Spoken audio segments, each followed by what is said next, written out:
안녕하세요. 사연 읽어주는 남녀입니다. 오늘도 와주셔서 감사드리며 그럼 오늘의 사연 바로 시작하겠습니다. 안녕하세요. 저는 외동아들 하나를 키운 평범한 엄마입니다. 아들을 낳고 키우는 게 제 인생의 전부였죠. 그런데 작년에 제가 겪은 일들 때문에 한 번은 화병으로 쓰러질 뻔했던 적이 있어요. 가슴이 답답하고 숨이 막혀와서 병원에 실려갔었습니다. 화병이 심합니다. 스트레스를 많이 받으셨나 봐요. 조금만 더 늦었으면 큰일 날 뻔했어요. 저는 그때 정말 죽는 줄 알았어요. 지금 생각해도 그 일들은 악몽 같습니다. 저희 아들은 어릴 때부터 모범생이었습니다. 공부도 잘했고 성격도 착했어요. 대학을 졸업하고 대기업에 입사했을 때 저는 정말 기뻤죠. 남편도 아들을 자랑스러워했습니다. 그렇게 아들이 30살이 되던 해였어요. 아들이 어느 날 저를 찾아와 조심스럽게 말을 꺼냈습니다. 엄마, 저 결혼하고 싶은 사람이 생겼어요. 한번 만나보실래요? 저는 가슴이 두근거렸어요. 드디어 우리 아들도 결혼할 나이가 됐구나 싶었죠. 며칠 후 아들이 예비 며느리를 집으로 데리고 왔습니다. 같은 회사에 다니는 여자 직원이라고 했어요. 첫인상부터 참 단정하고 예쁜 아이였습니다. 말투도 공손하고 눈빛도 맑았어요. 안녕하세요, 어머님. 민준 씨한테 어머님 얘기 정말 많이 들었어요. 이렇게 뵙게 되어서 너무 기쁩니다. 저는 그 아이의 밝은 미소에 마음이 환해졌어요. 사돈 집안을 만나러 가는 날이었어요. 남편과 함께 예비 사돈을 만났죠. 사돈 어른들은 소탈하고 인품이 훌륭했습니다. 저희 딸이 아직 부족한 점이 많은데 참 좋은 사람 만나서 정말 다행입니다. 잘 부탁드립니다. 민준 군이 정말 착하고 똑똑하다고 저희 딸이 늘 얘기하더라고요. 사돈 어른들께서 아드님을 정말 잘 키우셨어요. 저는 그 자리에서 마음을 완전히 열었습니다. 이 집안이라면 믿고 우리 아들을 맡길 수 있겠다 싶었어요. 남편도 흡족한 표정을 지었죠. 결혼은 그렇게 순조롭게 진행됐습니다. 결혼식을 올리고 신접 살림을 차린 며느리와 아들을 보며 저는 행복했어요. 결혼 후 몇 달이 지난 어느 날이었습니다. 아들 생일날 새벽이었어요. 초인종이 울려서 문을 열었더니 며느리가 서 있었습니다. 손에는 커다란 냄비를 들고 있었어요. 어머님, 제가 미역국 끓여왔어요. 오늘 민준 씨 생일이잖아요. 근데 진짜 주인공은 어머님이시죠. 민준 씨 낳으시느라 얼마나 고생하셨어요. 오늘은 어머님을 축하드려야 하는 날이에요. 저는 그 말을 듣는 순간 눈물이 핑 돌았습니다. 출근 전 새벽같이 일어나 미역국을 끓여서 가져온 그 마음이 너무 고마웠어요. 아이고 얘야, 이걸 언제 끓였니? 출근도 해야 하는데. 괜찮아요. 어머님, 저 이런 거 하는 거 좋아해요. 어머님, 아버님 드시고 힘내세요. 남편도 옆에서 감동한 표정으로 며느리를 바라봤습니다. 우리 며느리 참 기특하네. 고맙다, 지은아. 그날 이후로 저는 며느리를 친딸처럼 아꼈습니다. 남편도 마찬가지였어요. 저희 부부는 며느리를 정말 사랑했죠. 행복한 시간은 그렇게 오래 가지 못했습니다. 아들이 결혼한 지 1년쯤 되었을 때였어요. 그날은 평범한 월요일 아침이었습니다. 며느리는 여느 때처럼 출근길에 나섰죠. 저는 그게 며느리를 보는 마지막이 될 줄 몰랐어요. 점심때쯤이었습니다. 아들에게서 다급한 전화가 왔어요. 엄마, 지은이가 사고 났어요. 지금 병원이에요. 빨리 와주세요. 제 머릿속이 하얗게 변했습니다. 손이 떨려서 전화기를 제대로 잡을 수가 없었어요. 남편과 함께 급히 병원으로 달려갔습니다. 응급실 앞에 아들이 서 있었어요. 아들의 얼굴은 새하얗게 질려 있었습니다. 눈빛은 초점을 잃은 채 허공을 바라보고 있었죠. 민준아, 지은이는 어딨어? 엄마, 지은이가 출근하다가 교통사고를 당했대요. 차가 갑자기 튀어나와서 지은이가 피할 시간이 없었대요. 남편이 떨리는 목소리로 물었습니다. 그래서 지금 어떤 상태야? 수술은 하고 있어? 의사 선생님이 머리를 너무 심하게 다쳤다고. 저는 그 자리에서 주저앉을 뻔했습니다. 남편이 제 팔을 붙잡아주지 않았다면 쓰러졌을 거예요. 안 돼, 우리 지은이가... 며칠을 병원에서 기다렸습니다. 기적이 일어나길 간절히 기도했어요. 하지만 며느리는 끝내 눈을 떼지 못했습니다. 가족분들께 말씀드리기 정말 힘들지만 더 이상 회복 가능성이 없습니다. 이제 결정을 내리셔야 합니다. 결국 며느리는 그렇게 세상을 떠났습니다. 28의 젊은 나이에 너무 허무하게 갔어요. 장례식장은 슬픔으로 가득했습니다. 사돈 어른들은 통곡하며 딸을 보냈죠. 저도 눈물이 멈추지 않았어요. 하지만 가장 마음 아팠던 건 아들이었어요. 아들은 장례식 내내 한마디도 하지 않았습니다. 표정도 없이 그저 멍하니 앉아있기만 했죠.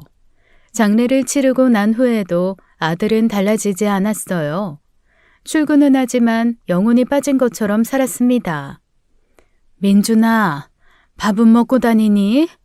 네가 이러면 지은이가 저 세상에서 얼마나 마음 아파하겠어. 엄마, 저 괜찮아요. 걱정 마세요. 하지만 괜찮을 리 없었습니다. 아들의 눈빛은 날이 갈수록 더 공허해졌어요. 그렇게 시간이 흘렀습니다. 1년이 지나고 2년이 지나고 5년이 지났어요. 주변에서 누가 소개를 해주려고 해도 아들은 고개를 저었어요. 괜찮아요. 혼자 사는 게 편해요. 하지만 저는 알고 있었습니다. 아들이 아직도 며느리를 잊지 못하고 있다는 걸요. 아들을 볼 때마다 제 가슴이 찢어졌어요. 아들의 삶이 그날 사고와 함께 멈춰버린 것 같았어요. 며느리가 세상을 떠나고 6년이 흘렀을 때였습니다. 이번에는 남편이 암 진단을 받았어요. 병원에서 손쓸 방법이 없다고 했습니다. 남편은 몇 달을 버티지 못하고 세상을 떠났어요. 저는 남편을 먼저 보내고 혼자가 되었습니다. 장례를 치르는 동안 아들은 또다시 무너졌어요. 엄마, 미안해요. 제가 좀 더 효도할 걸. 아버지한테 잘해드릴 걸. 민준아, 네 아버지는 네가 효자라는 거 알고 가셨어. 그러니까 너무 자책하지 마. 하지만 아들은 스스로를 용서하지 못하는 것 같았어요. 그렇게 또 시간이 흘렀습니다. 아들은 42이 되었어요. 여전히 혼자 살면서 출퇴근만 반복하고 있었습니다. 저는 더 이상 지켜볼 수가 없었어요. 이러다가 아들이 정말 평생 혼자 늙어가겠구나 싶었습니다. 어느 날 저녁 아들을 불러 앉혔어요. 민준아, 엄마가 할 말이 있어. 왜요? 엄마 어디 아프세요? 아니야, 그게 아니라 민준아, 너 이제 결혼 생각 좀 해봐야 되지 않겠니? 엄마가 보기에도 너무 안쓰러워. 엄마 또 그 얘기예요. 전 괜찮다니까요. 혼자 사는 게 편해요. 편할 게 뭐가 있어. 넌 지금 사는 게 아니라 그냥 시간을 흘려보내고 있는 거야. 지은이도 하늘에서 네가 이렇게 사는 거 원하지 않을 거야. 아들은 아무 말도 하지 않았습니다. 엄마가 결혼정보회사 알아봤어. 너 혼자서는 절대 누구 만날 것 같지가 않으니까. 엄마가 이렇게라도 해야겠더라. 한 번만 믿고 등록해보자, 응? 엄마, 전 자신 없어요. 누군가를 다시 사랑할 수 있을지. 해보지도 않고 어떻게 알아? 그냥 사람 만나본다고 생각하고 한번 해보는 거야. 엄마 부탁이다. 결국 아들은 제 설득에 못 이겨 결혼정보회사에 등록했습니다. 몇 달이 지났어요. 아들에게서 연락이 왔습니다. 엄마, 저 만나고 있는 사람이 있어요. 정말? 어떤 사람인데? 요가 학원 원장님이에요. 나이는 39이고 이혼을 했다는데 사람은 좋아요. 되게 차분하고 좋은 분이에요. 저는 가슴이 뛰었습니다. 아들이 드디어 누군가를 만나고 있다니요. 그래? 엄마도 한번 만나보고 싶구나. 언제 데려와 볼 수 있겠니? 조금 더 만나보고 엄마한테 소개할게요. 아직은 좀 부담스러워 하실 것 같아서. 며칠 후 아들이 그 여자를 집으로 데려왔어요. 차분한 인상에 단정한 옷차림의 여성이었습니다. 안녕하세요, 어머님. 민준 씨한테 어머님 이야기 많이 들었어요. 이렇게 뵙게 되어 영광입니다. 목소리도 부드럽고 말투도 공손했어요. 어서 오세요. 우리 민준이 잘 부탁해요. 저야말로 민준 씨 같은 좋은 분 만나서 감사하죠. 제가 이혼한 처지라 좀 조심스럽긴 한데 민준 씨가 그런 거 전혀 신경 안 쓴다고 해주셔서 힘이 났어요. 이혼이 뭐 어때요? 요즘 세상에. 중요한 건 지금부터 어떻게 사느냐가 아니겠어요? 어머님 말씀 들으니까 마음이 한결 편해지네요. 감사합니다. 저는 마음에 들었습니다. 차분하고 교양이 있어 보였어요. 무엇보다 아들이 그 여자를 보는 눈빛이 달라 보였습니다. 오랜만에 아들의 눈에서 생기가 느껴졌어요. 저는 그게 너무 기뻤습니다. 아들이 드디어 다시 살아나는 것 같았어요. 아들이 원장과 사귄 지 반년쯤 되었을 때였습니다. 어느 날 아들이 제게 전화를 했어요. 엄마, 이번 주말에 수연 씨랑 여행 가려고 하는데 엄마도 같이 가실래요? 아니야. 너희 둘이 오붓하게 다녀와. 엄마가 왜 끼어? 엄마, 수연 씨가 엄마 모시고 가고 싶대요. 제가 말렸는데 꼭 모시고 가고 싶다고 하네요. 저는 조금 놀랐습니다. 연애하는 두 사람 여행에 제가 끼면 불편할 텐데요. 그런데 그날 저녁 전화가 왔어요. 어머님, 저예요. 이번 주말에 민준 씨랑 여행 가려고 하는데요. 어머님도 꼭 함께 가셨으면 좋겠어요. 아니야, 너희 둘이 다녀와.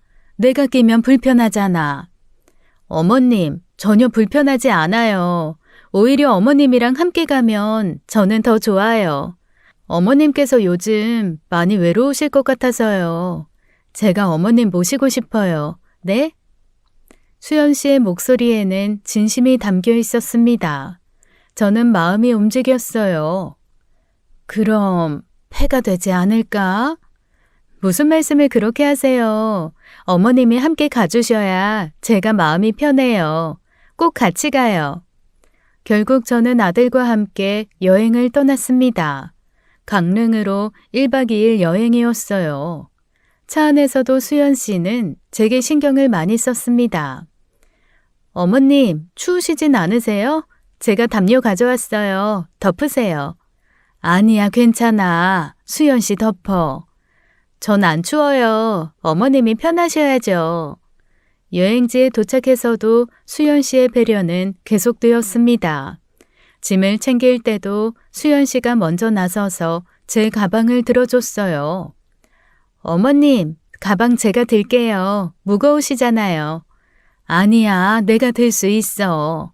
어머님 제발요. 저 이런 거 하는 거 좋아해요. 그냥 편하게 계세요.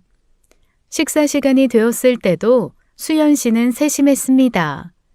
어머님, 뭐 드시고 싶으세요? 해산물 괜찮으세요? 아니면 혹시 못 드시는 음식 있으세요? 난 다 잘 먹어. 너희가 먹고 싶은 거 먹자. 아니에요. 어머님 입맛에 맞는 걸 먹어야죠.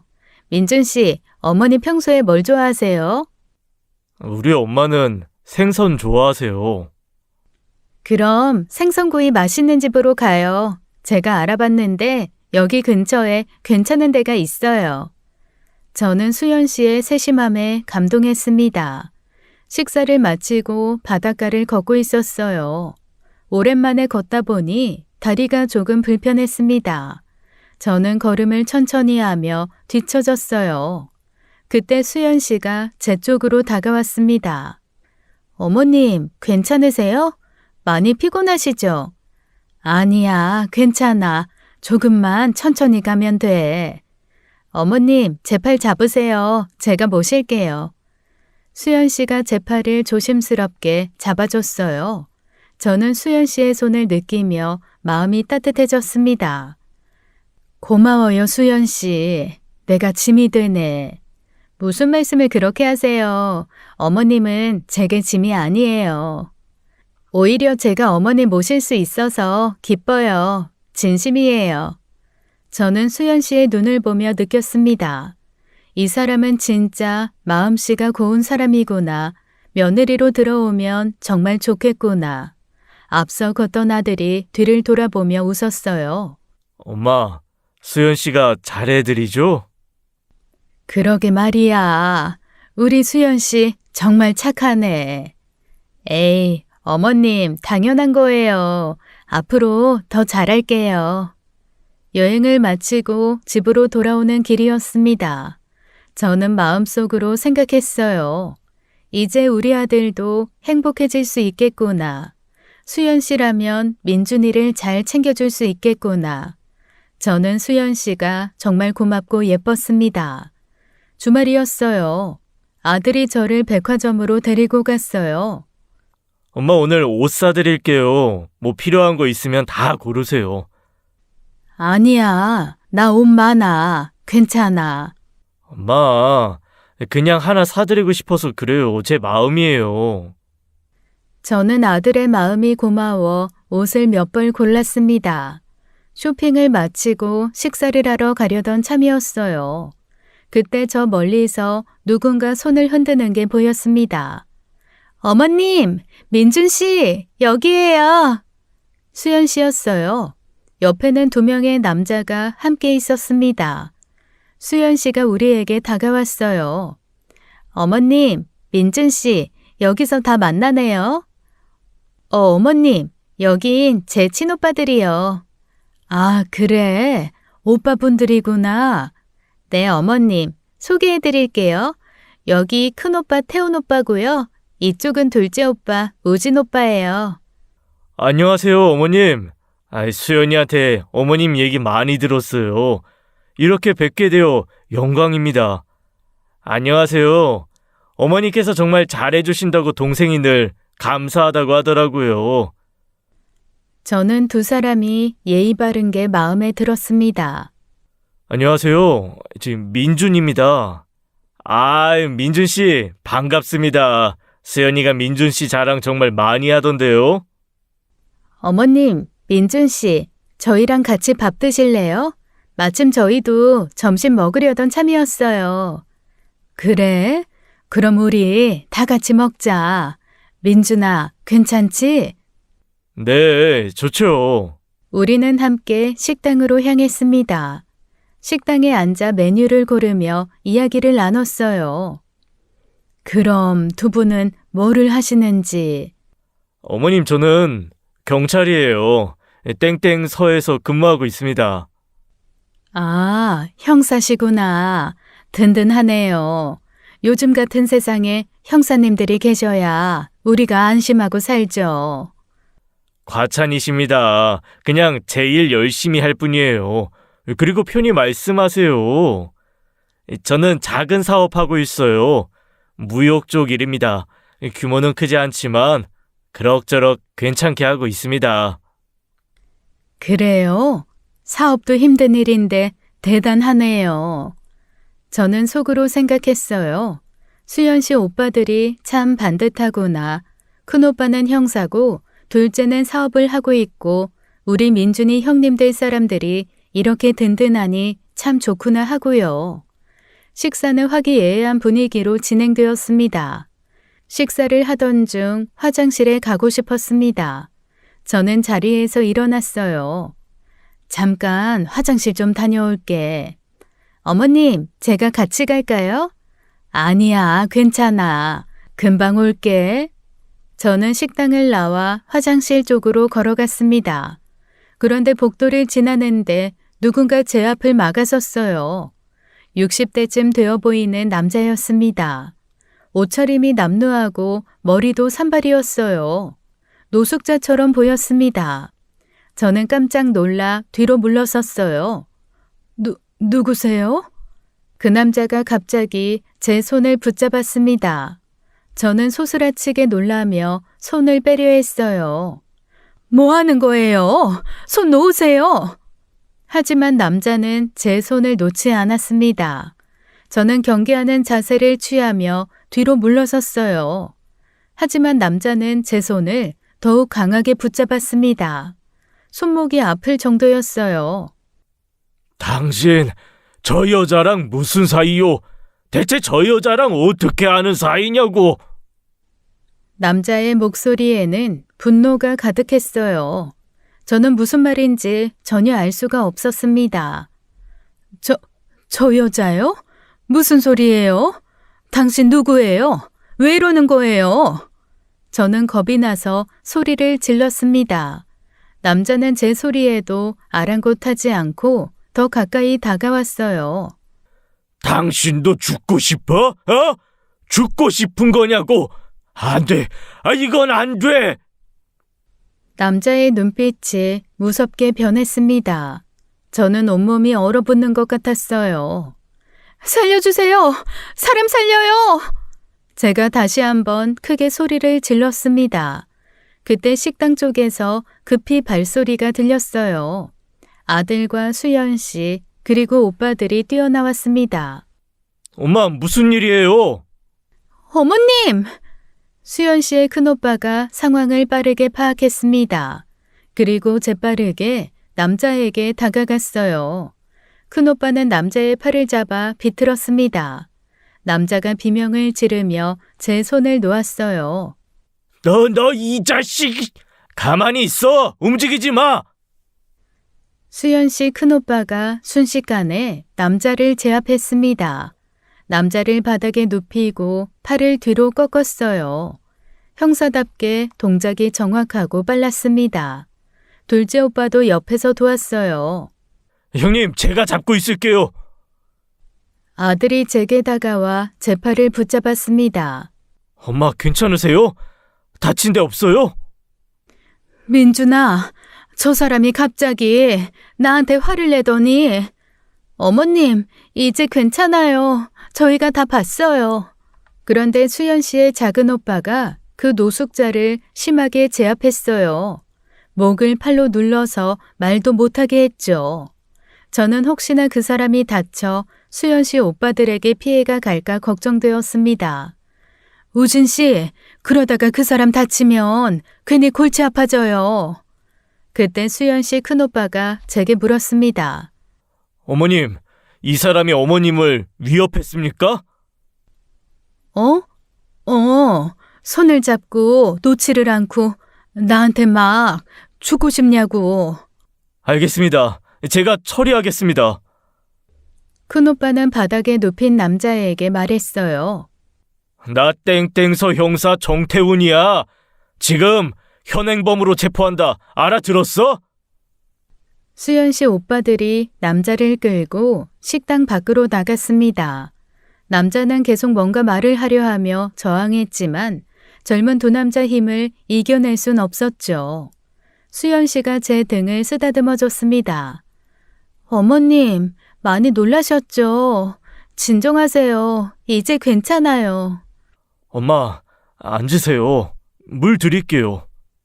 저는 가슴이 쿵쾅거렸습니다.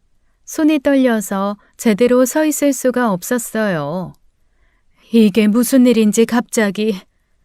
어머님, 일단 안으로 들어가서 앉으세요. 물 좀 드시고 진정하세요. 아들이 제 팔을 잡고 식당 안으로 다시 들어갔습니다. 저는 떨리는 다리를 겨우 움직여 의자에 앉았어요. 수연 씨가 물을 따라 제게 건넸습니다. 저는 물을 마시며 가슴을 진정시키려고 애썼습니다. 하지만 아까 그 남자의 눈빛이 자꾸 떠올랐어요. 집으로 돌아온 저는 마음이 계속 불편했습니다. 아들과 함께 거실에 앉아 있었어요. 민준아, 근데 아까 그 사람 뭔가 좀 이상하지 않았니? 이상하다니요. 그냥 정신 나간 사람 같던데요.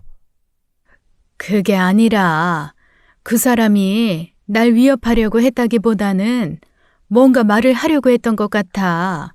엄마, 무슨 말씀이세요?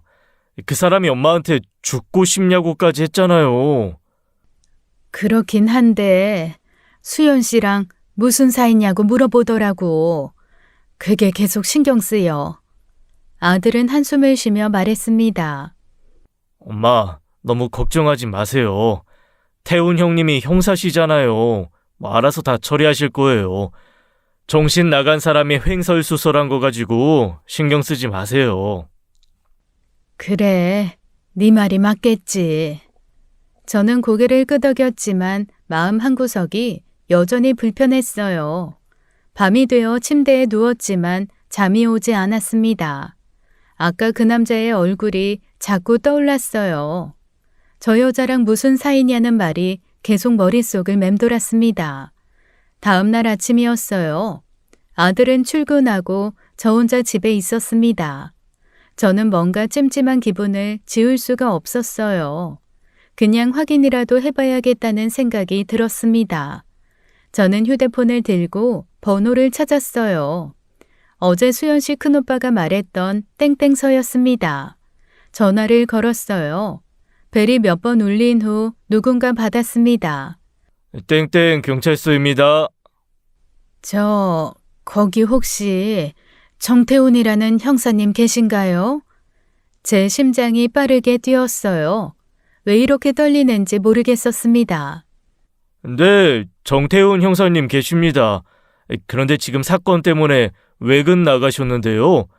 용건 있으시면 메모 남겨드릴까요? 저는 안도의 한숨을 내쉬었습니다. 정말 형사가 맞았구나. 제가 괜히 의심했던 거구나. 아니요, 괜찮습니다. 급한 건 아니고요. 나중에 다시 연락드릴게요. 네, 알겠습니다. 혹시 성함이랑 연락처 남겨주시면. 아니요, 괜찮아요. 감사합니다.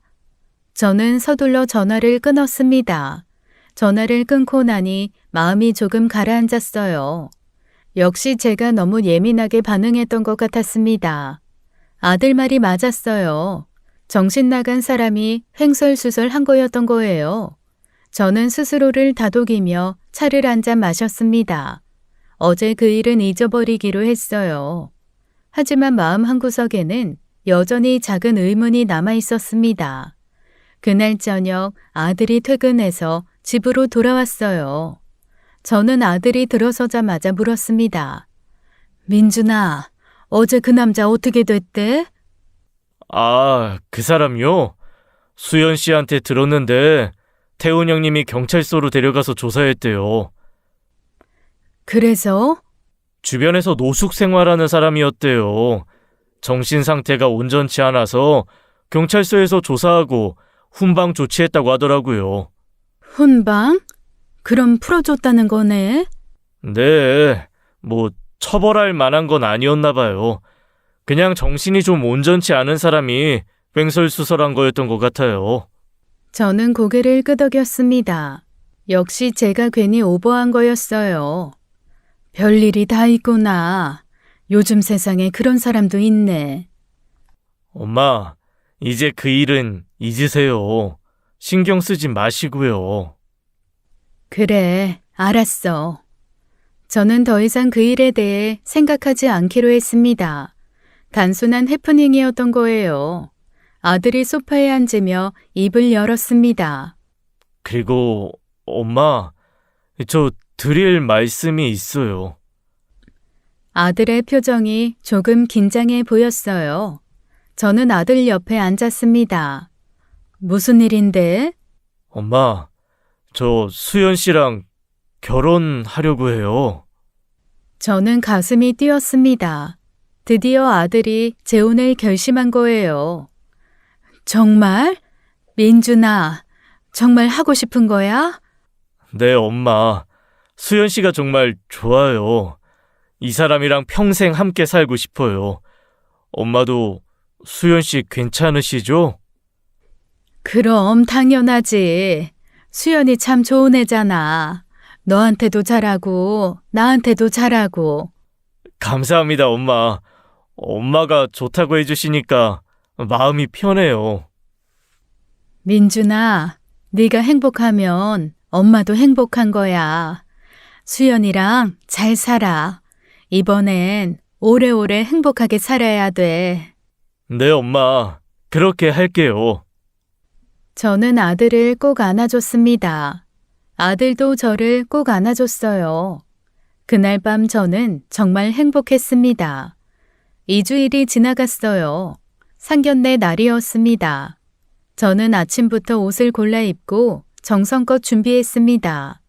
아들과 함께 약속한 식당으로 향했어요. 식당에 도착하니 수연 씨와 그 부모님이 먼저 와 계셨습니다. 수연 씨의 부모님은 검소한 옷차림이었어요. 화려하지 않고 단정한 모습이었습니다. 저는 사돈 부부를 보며 마음이 놓였습니다.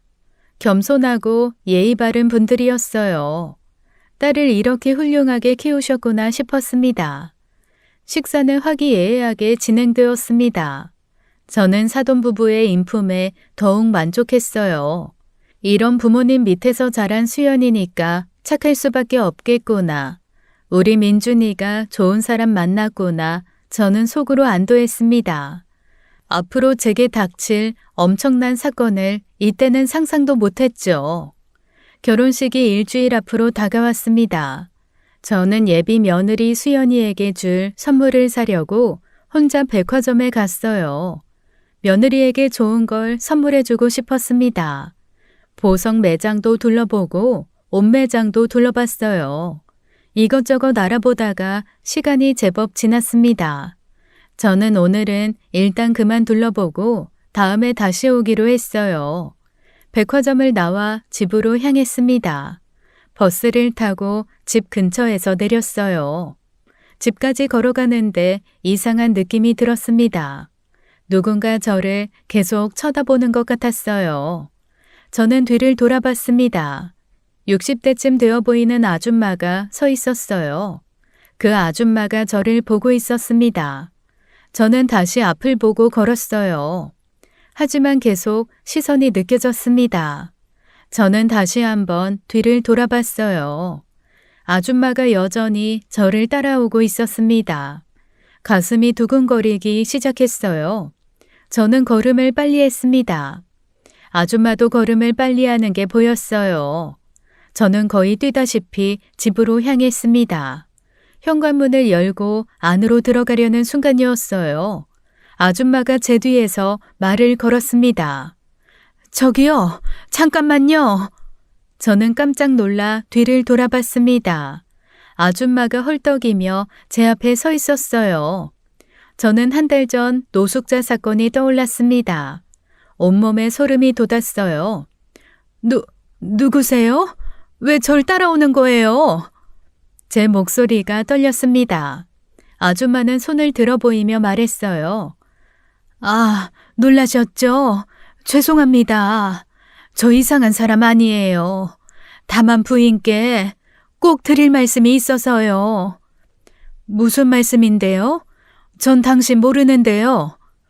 저는 경계하며 한 걸음 물러섰습니다. 부인, 제발 잠깐만 시간을 내주세요. 정말 중요한 얘기예요. 제가 이렇게 찾아온 것도 정말 할 수 없이 그런 겁니다. 아줌마는 정중하게 말했지만 저는 여전히 불안했어요. 대체 무슨 일인데 이러시는 거예요? 말씀 안 하시면 전 들어갈 거예요. 아줌마가 저를 똑바로 바라보며 말했습니다. 부인, 이건 부인 아들 목숨과 관련된 일이에요. 뭐라고요?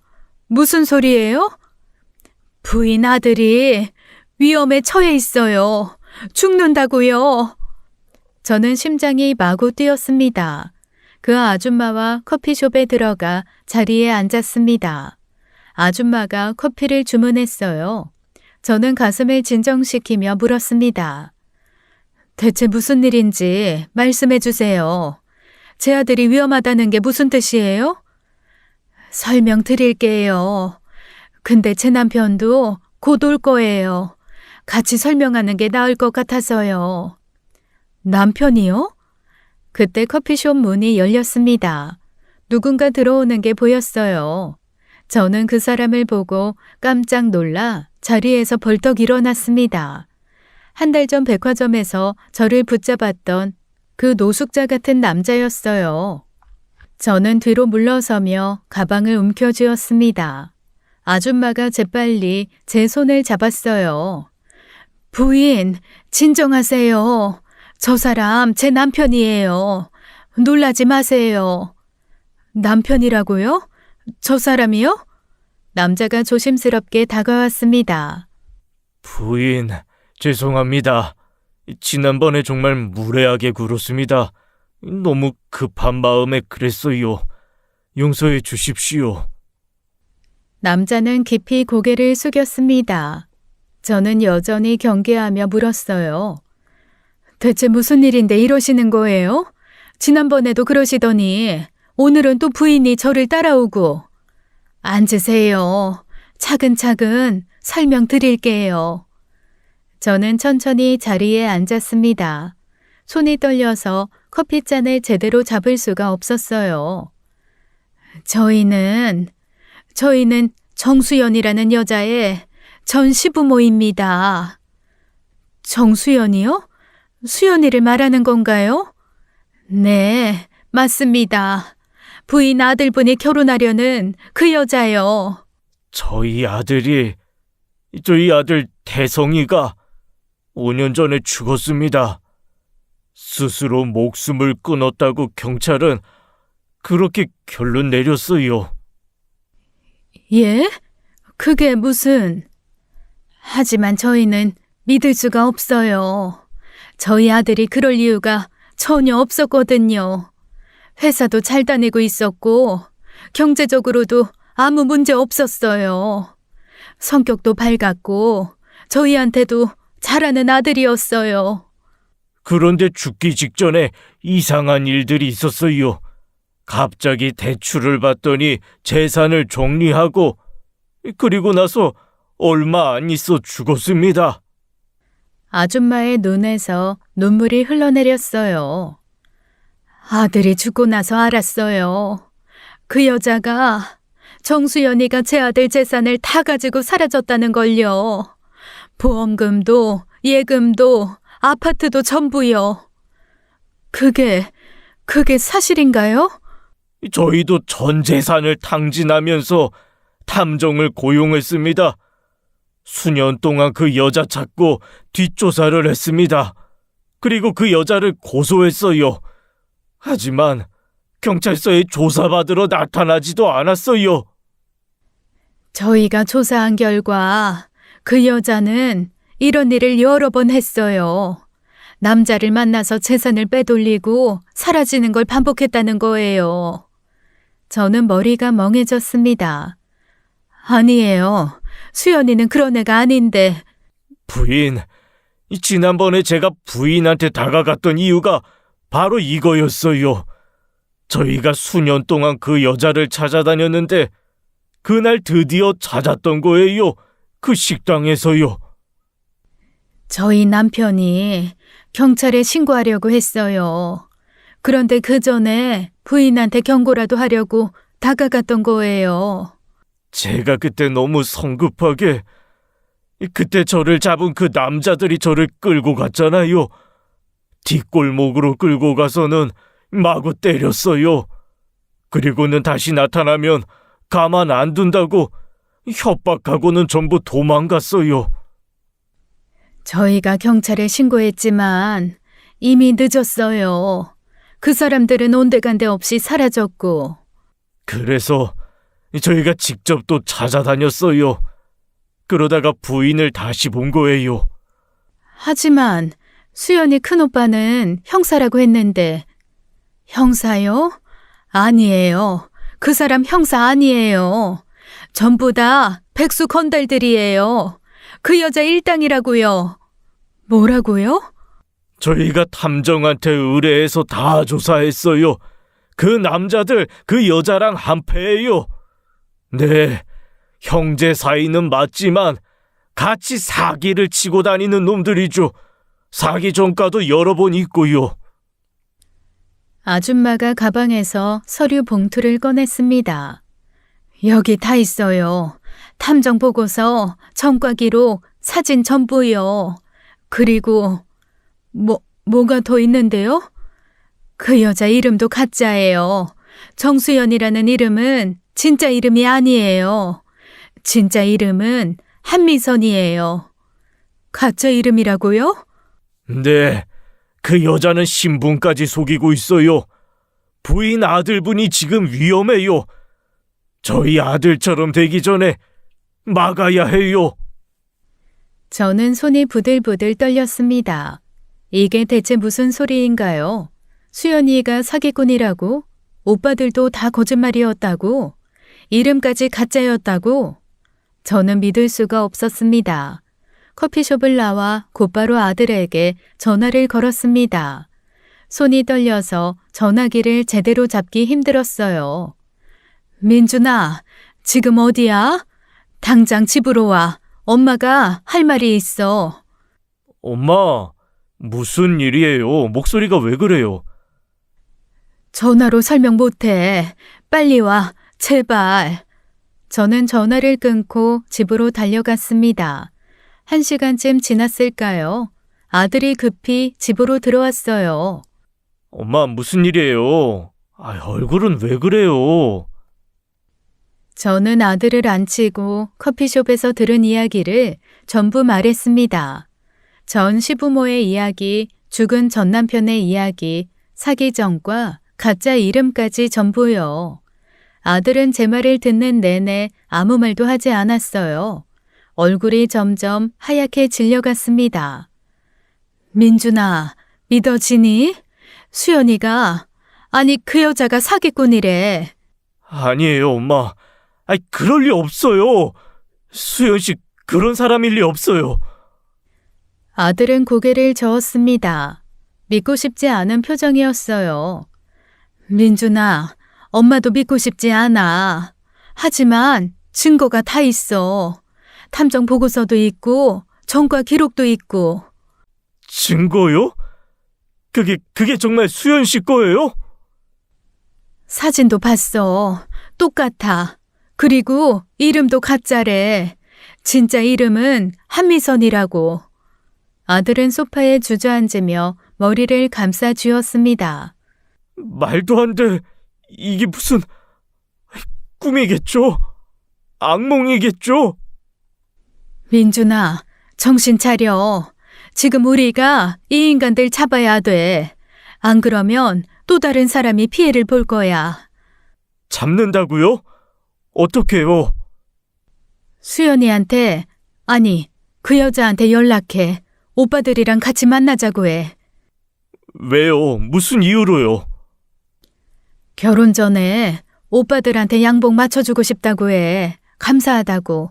그래서 선물하고 싶다고 말해. 아들은 떨리는 손으로 휴대폰을 꺼냈습니다.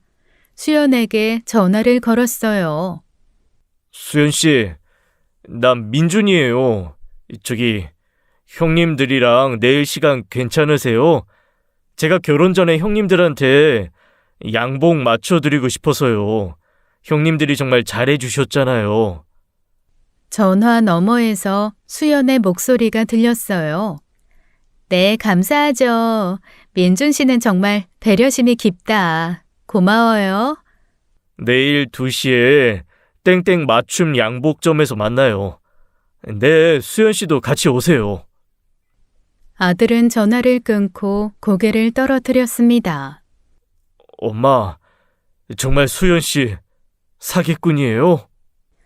민준아, 내일 보면 알게 될 거야. 그날 밤 저는 잠을 이룰 수 없었습니다. 다음 날 오후 2시였어요. 저와 아들은 맞춤 양복 전문점 근처에 숨어서 기다렸습니다. 수연과 오빠들이 양복점에 들어가는 게 보였죠. 2분쯤 지났을까요? 경찰들이 양복점으로 들어갔습니다. 잠시 후 수연과 오빠들이 수갑을 찬 채 끌려 나왔어요. 뭐 하는 거예요? 왜 이래요? 야, 너희 지금 뭐 하는 거야? 하지만 경찰은 아랑곳하지 않았습니다. 한미선 씨, 사기 및 살인 혐의로 체포합니다. 수연의 얼굴이 순간 굳었습니다. 더 이상 착한 며느리의 얼굴이 아니었어요. 악독한 마녀 얼굴이었죠. 아들이 제 손을 꽉 잡았습니다. 저는 아들의 손을 꼭 잡아주었어요. 사실 저는 아들에게 전화해서 정수연의 정체를 말하기 전에 먼저 한 곳을 찾아갔었습니다. 바로 땡땡 경찰서였어요. 전 정수연의 시부모였다고 하는 그 사람들의 말을 고지고대로 그냥 믿을 수는 없었어요. 직접 확인하고 싶었습니다. 저는 경찰서 민원실로 들어갔어요. 카운터에 계신 경찰관에게 말을 걸었어요. 저기요, 여기 정태훈 형사님 계시죠? 네, 계십니다. 무슨 일이신가요? 제가 직접 만나 뵙고 싶은데요. 가능할까요? 잠시만 기다려주세요. 호출해 드리겠습니다. 저는 의자에 앉아 기다렸습니다. 가슴이 두근거렸어요. 10분쯤 지났을까요? 한 남자가 민원실로 들어왔습니다. 저를 찾으셨다고요? 저는 그 남자를 보는 순간 온몸이 얼어붙었습니다. 전혀 다른 사람이었어요. 수연 오빠라고 소개받았던 그 사람이 아니었습니다. 정태훈 형사님 맞으세요? 네, 맞습니다. 무슨 일이시죠? 저는 순간 머리가 하얗게 변했어요. 가짜였구나. 수연 오빠는 진짜 형사가 아니었구나. 형사님, 혹시 최근에 백화점 식당에서 노숙자를 체포하신 적이 있으세요? 노숙자요? 아니요. 저는 그런 적 없는데요. 무슨 일인지 말씀해 주시겠어요? 저는 떨리는 목소리로 말했습니다. 형사님, 형사님을 사칭하는 사람이 있어요. 그 사람들이 사기꾼인 것 같아요. 형사의 표정이 심각해졌습니다. 사칭이요? 자세히 말씀해 주세요. 저는 처음부터 끝까지 모든 이야기를 했습니다. 수연과의 만남, 백화점에서의 일, 형사 오빠 이야기까지 전부요. 그리고 전 시부모에게 받은 서류 봉투를 꺼냈어요. 여기에 탐정 보고서가 있어요. 그 여자 진짜 이름은 한미선이래요. 그리고 오빠들 이름도 전부 가짜고요. 형사는 서류를 꼼꼼히 살펴봤습니다. 잠시만요. 제가 신원 조회 좀 해보겠습니다. 형사는 사무실로 들어갔어요. 저는 초조하게 기다렸습니다. 20분쯤 지났을까요? 형사가 심각한 표정으로 다시 나왔습니다. 한미선이라는 여자 사기 전과가 7건이나 됩니다. 그리고 같이 다니는 남자 2명도 전과가 많이 있고요. 무엇보다 7건이나요? 네, 그런데 더 심각한 게 있습니다. 이 여자 전 남편 사망 사건의 용의자로 수배 중이에요. 살인 혐의입니다. 저는 그 말에 비명을 지를 뻔했습니다. 살인이요? 아직 확정된 건 아니지만 의혹이 상당히 많습니다. 전 남편이 의문사했는데 사인이 불분명하고 사망 직후 이 여자가 전 재산을 빼돌려 도주했거든요. 사모님, 이 사람들 지금 어디 있습니까? 제 아들이랑 결혼 준비 중이에요. 일주일 뒤면 결혼식이고요. 결혼이요? 당장 체포해야 합니다. 사모님, 이 사람들 불러낼 수 있겠습니까? 네, 할 수 있어요. 제가 불러낼게요. 좋습니다. 제가 도와드릴게요. 이 사람들 반드시 잡아야 합니다. 저는 형사와 함께 작전을 짰습니다. 양복점에서 만나자고 하고 경찰이 체포하는 계획이었어요. 부인, 절대 혼자 움직이지 마세요. 이 사람들 위험합니다. 네, 알겠습니다. 경찰서를 나오는 저의 손은 계속 떨렸습니다. 하지만 이제는 확신이 섰어요. 수연은 사기꾼이 맞았습니다. 그리고 저는 아들을 지켜야 했어요. 결국 수연과 그 오빠들은 모두 체포되었습니다. 며칠 후 수연의 전 시부모가 저를 찾아왔어요. 아줌마는 제 손을 꼭 잡으며 눈물을 흘렸습니다. 부인, 정말 감사합니다. 부인 덕분에 저희가 원수를 갚게 됐어요. 정말 고맙습니다. 부인이 아니었으면 저 인간들 계속 도망 다니면서 또 다른 피해자를 만들었을 겁니다. 정말 감사합니다. 아니에요. 저야말로 감사해요. 두 분이 아니었으면 우리 아들이 생각만 해도 끔찍해요. 저희도 그동안 흥신소를 통해서 조사한 자료들 전부 경찰에 전달했어요. 증거가 확실하니까 이번엔 절대 못 빠져나갈 겁니다. 경찰도 자체적으로 조사를 진행했습니다. 수사 결과는 충격적이었어요. 형사가 저에게 전화를 했습니다. 부인, 조사 결과가 나왔습니다. 한미성과 공범들, 전 남편을 실제로 살해한 것이 맞습니다. 정말요? 어떻게? 전 남편에게 수면제를 먹인 후 스스로 삶을 등진 걸로 위장했습니다. 그리고 사망 직후 재산을 전부 빼돌렸고요. 보험금만 3억이 넘었습니다. 저는 전화기를 잡은 손이 부들부들 떨렸습니다. 이 수법을 여러 번 반복했어요. 결혼해서 남자 재산을 파악하고 보험 들게 하고 그 다음에 제거하는 겁니다. 세상에, 그럼 우리 아들도... 네, 부인 아들분도 다음 타겟이었을 겁니다. 혼인신고를 할 때는 수배 여부를 확인하지 않는 허점을 이용하려고 했던 거죠. 수배가 떨어지니 이번에 한탕하고 해외로 밀입국해서 도망갈 계획이었습니다. 저는 온몸에 소름이 돋았습니다. 이걸 모르고 결혼시켰으면 우리 아들도... 다행히 막았습니다. 부인이 현명하게 대처하셨어요. 경찰은 한미성과 공범들을 살인 및 사기 혐의로 기소했습니다. 재판이 진행되는 동안 더 많은 피해자들이 나타났어요. 한미선 일당에게 사기를 당한 사람들이 무려 5명이 넘었습니다. 한 피해자는 저축한 돈 3억을 모두 잃었다고 했어요. 또 다른 피해자는 집까지 빼앗겼다고 했습니다. 모두 돈을 노린 범행이었습니다. 재판정에서 한미선은 끝까지 발뺌을 했어요. 저는 억울합니다. 전 남편은 스스로 목숨을 끊었어요. 저는 아무 잘못이 없어요. 하지만 증거는 명백했습니다. 흥신소 자료, 경찰 조사 자료, 피해자들의 증언까지 모두 일치했어요. 결국 판결이 내려졌습니다. 한미선은 살인죄로 무기징역을 선고받았어요. 공범인 오빠들도 각각 20년형을 선고받았습니다. 그 일이 있고 난 후 저는 결혼정보회사를 고소했습니다.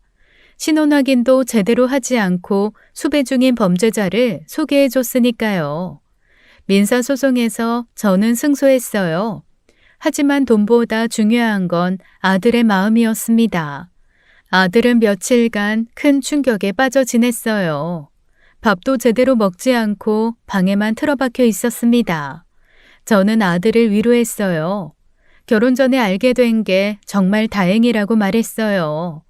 결혼하고 나서 알았으면 더 큰일이 났을 거라고요. 아들은 천천히 마음을 추스르기 시작했습니다. 시간이 지나면서 조금씩 정신을 차렸어요. 다시 출근을 시작한 아들을 보며 저는 안도했습니다. 아들이 직장 생활에 충실하며 일상으로 돌아가는 모습이 보였어요. 저는 마음속으로 기도했습니다. 언젠가 우리 아들이 진짜 좋은 사람을 만나길요. 아들이 건강하게 생활하는 모습을 보며 저는 기다리기로 했습니다. 언젠가 진심으로 아들을 아껴줄 사람이 나타날 거라고 믿으면서요.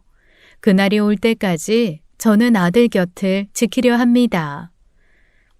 지금까지 사연 읽어주는 남녀였습니다.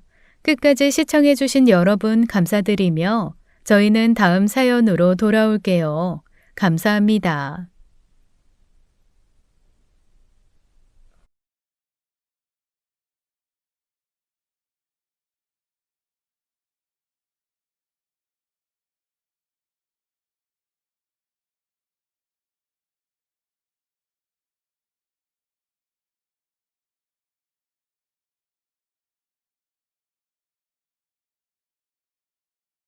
안녕하세요. 사연 읽어주는 남녀입니다.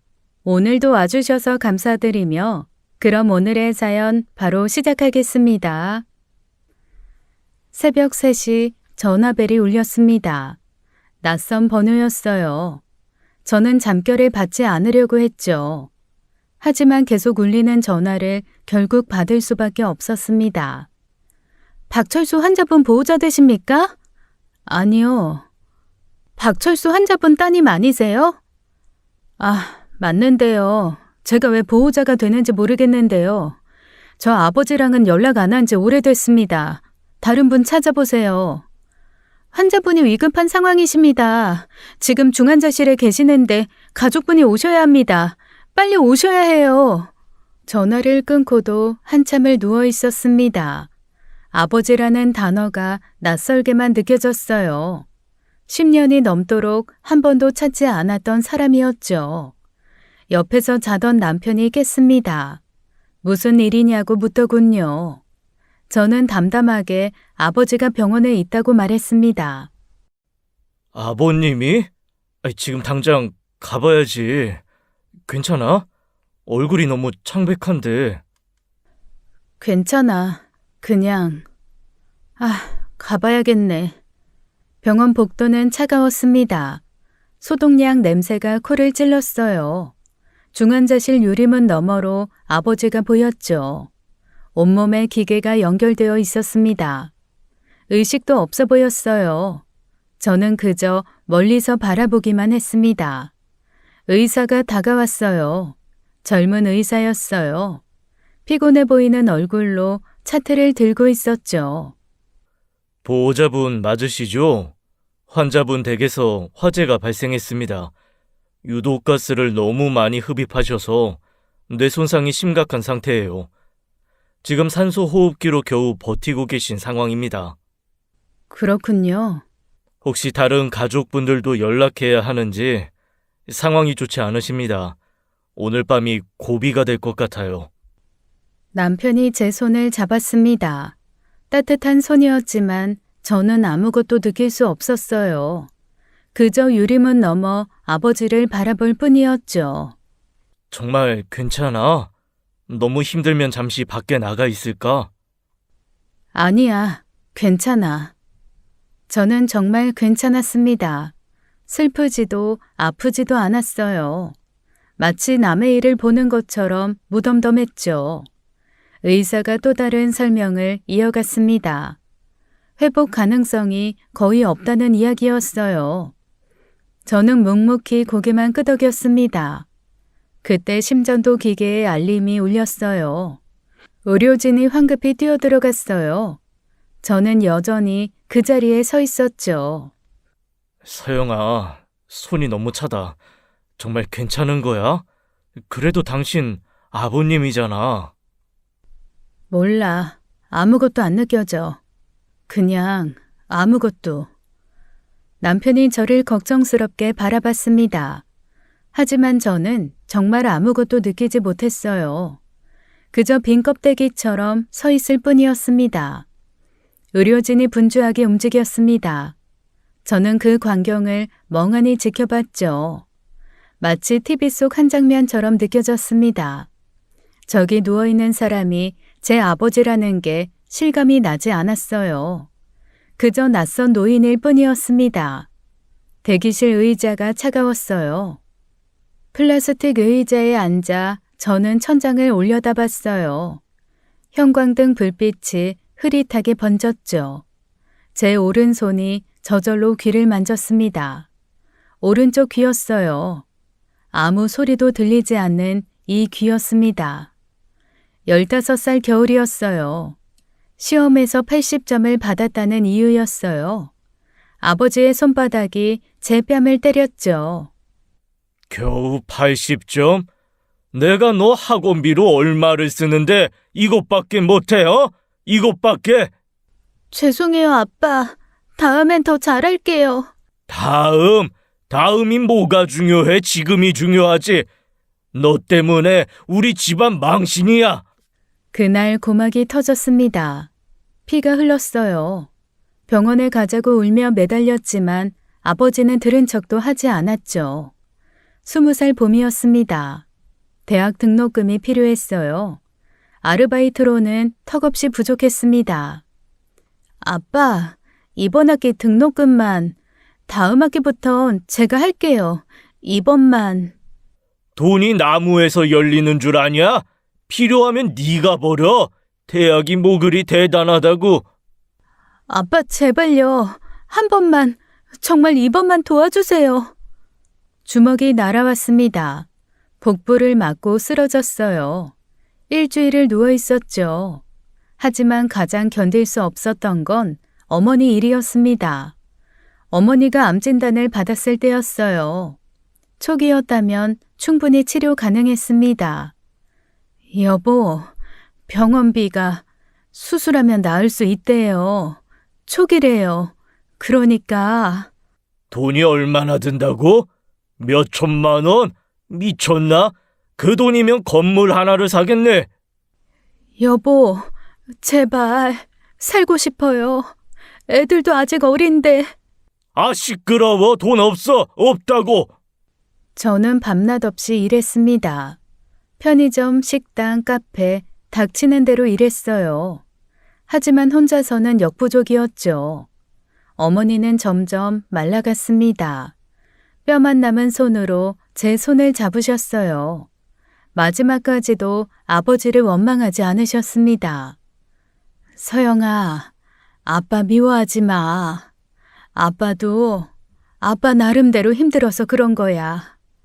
엄마, 그런 말 하지 마. 엄마는 아무 잘못 없어. 아빠가 나쁜 거야. 아빠가. 그래도 너희 아빠잖니. 어머니가 돌아가신 날 아버지는 집에 없었습니다. 장례식장에 늦게 나타났어요. 술 냄새를 풍기면서 말입니다. 죽을 사람은 죽는 거야. 돈 써봤자 뭐해? 결국 이렇게 될 거면서. 그날 이후로 저는 아버지와 연을 끊었습니다. 10년이 넘도록 한 번도 찾지 않았어요. 아버지도 저를 찾지 않았죠. 이제 와서 죽어가는 모습을 보니 아무런 감정이 들지 않았습니다. 슬프지도 미안하지도 않았어요. 그저 공허할 뿐이었습니다. 제 옆에 앉아있던 남편이 커피를 건넸어요. 따뜻한 종이컵이었어요. 하지만 저는 마실 생각이 없었죠. 핸드폰을 꺼냈습니다. 오빠 번호를 찾았어요. 미국은 지금 낮의 시간이었죠. 신호음이 길게 이어졌습니다. 받지 않더군요. 저는 카톡을 열었습니다. 메시지를 천천히 적었어요. 오빠, 아버지가 병원에 계십니다. 상태가 위중해요. 그리고 한 줄 더 추가했죠. 굳이 오지 마세요. 제가 지켜보겠습니다. 메시지를 보내고 고개를 들었습니다. 그때였어요. 의료진이 갑자기 뛰기 시작했습니다. 환자분 심정지, 빨리 CPR 준비해요. 에피네프린 준비. 제세동기 가져와 빨리. 중환자실이 순식간에 전쟁터가 되었습니다. 의사들이 아버지 가슴을 압박했어요. 전기 충격도 여러 번 가했죠. 1시간이었습니다. 정확히 1시간 동안 그들은 포기하지 않았어요. 하지만 심전도는 평평한 선을 그렸습니다. 의사가 시계를 보았어요. 그리고 천천히 걸어 나왔어요. 마스크 너머로 지친 눈이 보였죠. 보호자님, 정말 죄송합니다. 최선을 다했지만 오전 4시 47분 사망 선고합니다. 네, 알겠습니다. 서영아, 괜찮아? 괜찮아. 저는 다시 핸드폰을 들었습니다. 오빠에게 메시지를 보냈어요. 짧은 문장이었습니다. 아버지 돌아가셨습니다. 아무래도 귀국하셔야 할 것 같네요. 전송 버튼을 누르고 핸드폰을 내려놓았습니다. 창밖이 희뿌옇게 밝아오고 있었어요. 새벽의 끝이 보였죠. 의사가 서류를 가져왔습니다. 사망 진단서였어요. 저는 떨리지 않는 손으로 서명했습니다. 그렇게 아버지가 죽었습니다. 제게 평생 상처만 남긴 그 사람이 말이에요. 이제 정말 끝이구나 싶었죠. 장례식장은 지하에 있었습니다. 습한 냄새가 났어요. 남편과 함께 빈소를 마련했죠. 친척들에게 연락을 돌렸습니다. 대부분 놀라는 목소리였어요. 작은아버지는 술에 취해 있었습니다. 뭐? 형님이 죽었다고? 그 독한 인간이? 이 거짓말 하지 마. 작은아버지, 진짜예요. 병원 장례식장에 계세요. 아이, 그래. 알았다. 가야지. 오빠에게서 답장이 왔습니다. 비행기표 끊었다. 최대한 빨리 갈게. 짧은 문장이었어요. 조문객들이 하나둘 오기 시작했습니다. 대부분 아버지의 사업 관계자들이었어요. 진심으로 슬퍼하는 사람은 없어 보였죠. 다음 날 오후 오빠가 도착했습니다. 검은 양복을 입고 있었어요. 피곤해 보이는 얼굴이었습니다. 서영아, 고생했어. 오빠도 먼 길 오느라 힘들었지? 아니야. 근데 아버지 얼굴은 봤어? 아니, 안 봤어. 보고 싶지도 않고. 오빠도 눈물을 흘리지 않았습니다. 영정사진을 바라볼 뿐이었어요. 우리 남매는 그렇게 서 있었죠. 작은아버지가 술에 만취해서 왔습니다. 빈소에 들어서자마자 큰 소리로 떠들었어요. 사람들이 수근거리기 시작했습니다. 그 많은 돈 다 못 쓰고 갔네. 억울하겠어. 그러게, 건물만 몇 채던데 자식들한테도 안 주고 혼자 다 가지고 있더니. 돈이 무슨 소용이야? 저승엔 못 가져가는데. 작은 아버지가 갑자기 영정 앞에서 소리쳤습니다. 침을 튀기며 욕을 했어요. 작은 어머니가 말리려고 했지만 소용없었죠.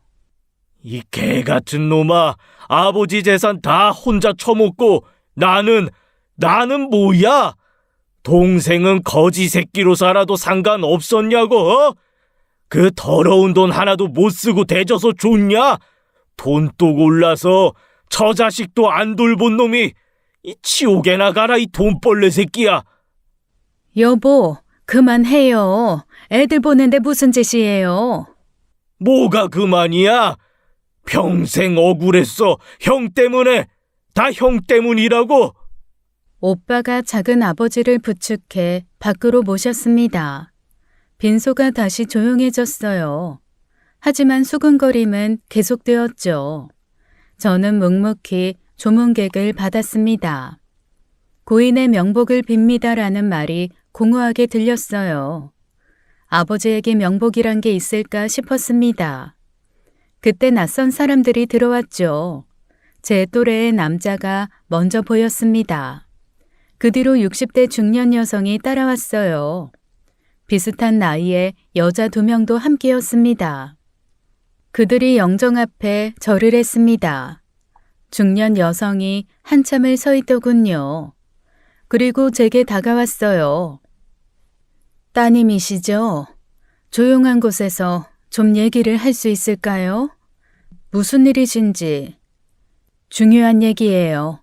꼭 들으셔야 할 얘기. 어머니, 그럴 필요 있어요? 그냥 바로 말하면 되잖아요. 조용히 해.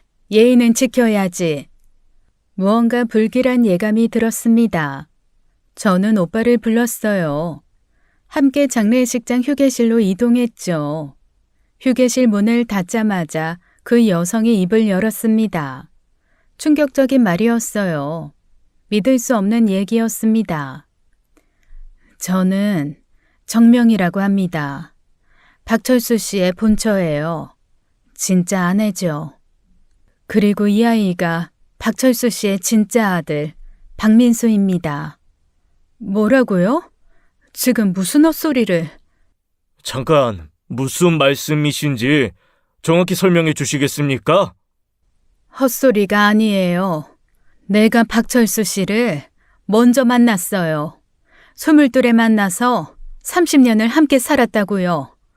그런데 당신의 어머니가 끼어든 거야. 내 남자를 뺏어간 거라고. 그러니까 우리가 진짜고 당신들이 가짜라는 거예요, 이 첩의 자식들이지. 뭐? 첩의 자식? 당신 지금 뭐라고 했어? 그 여성이 낡은 사진을 꺼냈습니다. 젊은 시절의 아버지였어요. 그녀와 함께 찍은 사진이었죠. 봐요. 이게 증거예요. 내가 본처고 당신들이 첩의 자식이라니까? 우리 아들이 장남이고 그래서 모든 재산은 우리가 받아야 해요. 미쳤어요? 우리 어머니가 정식으로 혼인신고된 배우자였어요. 무슨 개소리를. 혼인신고? 종이 한 장이 뭐가 중요해요? 실제로 먼저 만나고 먼저 아이 낳은 게 우리라고요. 그래서 원하는 게 뭡니까? 간단해요. 유산 전부 우리가 가져갈 거예요. 당연한 권리니까. 저는 분노가 치밀어 올랐습니다. 어머니를 모욕하는 말을 참을 수 없었어요. 주먹을 꽉 쥐었죠. 당장 나가요. 경찰 부르기 전에. 불러요. 누가 무서워합니까? 우리가 진짜 가족이라고. 박철수 그 인간이 우리를 버리고 당신네 엄마한테 간 거야. 30년을 속이고 산 거라고. 그래, 경찰 불러봐. 우리도 할 말 많으니까 DNA 검사라도 하자고. 누가 진짜 자식인지 확인해 보자고요. 그때 밖에서 소란이 들렸습니다. 작은아버지가 또 술에 취해 들어온 모양이었어요. 문이 벌컥 열렸습니다. 작은아버지가 휴게실로 들어왔습니다. 술 냄새가 진동했어요. 그리고 그 여성들을 보더니 눈이 뒤집혔죠. 뭐야, 이년들은. 에이, 씨발. 형님, 이 개자식은 죽어서도 똥을 싸놨네. 밖에 여자가 있었어? 첩년이 있었냐고? 첩년이 누구예요? 내가 본처라니까. 당신이 뭔데 욕을 해? 아이고, 지랄들 하네. 본처는 개뿔. 혼인신고도 안 한 년이 무슨 본처야. 그냥 걸레지, 걸레. 오빠가 작은아버지를 말렸습니다. 작은 어머니도 달려왔어요. 상황이 걷잡을 수 없이 커졌죠. 작은 아버지, 제발 진정하세요. 여기 장례식장이에요. 여보, 그만해요. 이러는 거 집안 망신이에요. 망신? 이미 형님이 다 시켜놨구만. 아이고, 죽어서까지 개망신이야. 그지 같은 인간. 중년 여성이 다시 목소리를 높였습니다. 옆에 여자들도 거들었어요. 완전히 아수라장이 되었습니다. 당신들이 뭘 안다고 그래? 박철수가 나한테 얼마나 잘했는지 알아? 매달 돈도 보내주고 우리 아들 학비도 대주고. 그게 진짜 가족 아니면 뭐야? 맞아요. 아버지가 우리를 진짜 가족으로 인정했다고요. 그러니까 돈을 준 거잖아요. 돈? 그게 가족의 증거라고요? 그냥 입막음용이었겠지. 입막음? 당신이 뭘 알아? 아버지가 나한테 미안하다고, 항상 미안하다고 했다고. 제대로 아빠 노릇 못해서 미안하다고. 오빠가 차분하게 물었습니다. 냉정한 목소리였어요. 감정을 완전히 배제한 말투였죠. 그래서 원하는 게 정확히 뭡니까? 다 가져갈 거예요. 건물, 현금, 주식, 모든 거. 우리가 진짜 가족이니까. 법적 근거가 있습니까? 법? 법이 다야? 내가 먼저야. 25에 만나서 먼저 살았다고. 그 여자가 중간에 끼어든 거라니까. 먼저 만났다고 본처가 되는 건 아니잖아요. 우리 어머니가 법적인 배우자였어요. 그 여자가 내 남자를 가로챈 거야. 내가 있는 줄 알면서도. 그래놓고 지금까지 숨겨왔잖아. 아버지가 당신 존재를 숨긴 거겠죠. 우리도 오늘 처음 알았어요. 분위기가 싸늘해졌습니다. 젊은 남자가 다시 움찔했어요. 하지만 곧 다시 당당해졌습니다. 그건 우리 잘못이 아니잖아요. 아버지가 선택한 거지. 경찰 부르겠습니다. 장례식장에서 소란 피우시면 안 됩니다. 불러요. 우리도 할 말 있으니까. 유산 포기 안 할 거예요. 오빠가 핸드폰을 꺼냈습니다. 그러자 중년 여성이 한 발 물러섰어요. 으름장을 놓고 갔죠. 좋아요. 오늘은 이만 가죠. 하지만 장례식 끝나면 다시 볼 거예요. 법대로 하든 싸우든 우린 권리 찾을 거니까. 그래, 두고 보자고요, 이 첩의 자식들. 그들이 나가고 휴게실이 조용해졌습니다. 작은 아버지가 바닥에 침을 뱉었어요. 한숨이 절로 나왔죠. 오빠, 알고 있었어? 아니, 전혀 몰랐어. 저는 영정사진을 바라봤습니다. 죽어서까지 지옥을 남기고 간 아버지였어요. 정말이지 끝까지 아버지다운 사람이었습니다. 조문객들의 수군거림은 끊이지 않았습니다. 혼외자 소동은 이미 모두에게 퍼진 뒤였어요. 친척들은 동정어린 시선으로 저희를 바라봤죠. 어떤 이는 아버지를 욕했고 어떤 이는 비웃었습니다. 그럴 줄 알았다는 말이 가장 많이 들렸어요. 장례식은 그렇게 치욕스럽게 끝났습니다. 장례가 끝나자마자 그 여자에게서 전화가 왔습니다. 목소리가 달라져 있었어요. 협박과 회유를 동시에 하는 톤이었죠. 생각해 봤어요? 우리도 억울하잖아요. 그러니까 반반으로 나눠요. 공평하게. 공평하다고요? 당신이 무슨 자격으로? 자격? 내 아들이 박철수 아들이니까. 친자식이라고요. 증거나 가져오세요. 헛소리 말고. 증거? 좋아요. DNA 검사 하자고요. 당신들 칫솔이나 머리카락 좀 주세요. 확실하게 증명해 줄 테니까. 그러세요. 대신 제대로 된 기관에서 해요. 조작 같은 거 하지 말고. 전화를 끊고 며칠 뒤 그들이 찾아왔습니다. 검사 키트를 들고 있었어요. 오빠와 저는 침묵 속에서 샘플을 제공했죠. 일주일이 지났습니다. 결과가 나왔다는 연락이 왔어요. 저는 떨리는 마음으로 서류를 받았습니다. 친자 확률 99.9%. 눈앞이 캄캄해졌어요. 진짜였어요. 그 남자가 정말 아버지의 아들이었습니다. 오빠가 서류를 받아들었습니다. 한참을 들여다보더군요. 그리고 한숨을 내쉬었어요. 진짜네. 이복형이 있었어. 이게 말이 돼? 아버지가 평생 우리한테 숨긴 거야? 그런 것 같아. 중년 여성이 득이양양한 표정을 지었습니다. 젊은 남자도 마찬가지였어요. 이제 법적으로도 상속인이 된 것이었죠. 봤죠? 진짜라니까요. 이제 믿어요? 우리 아들이 박철수 친아들이에요.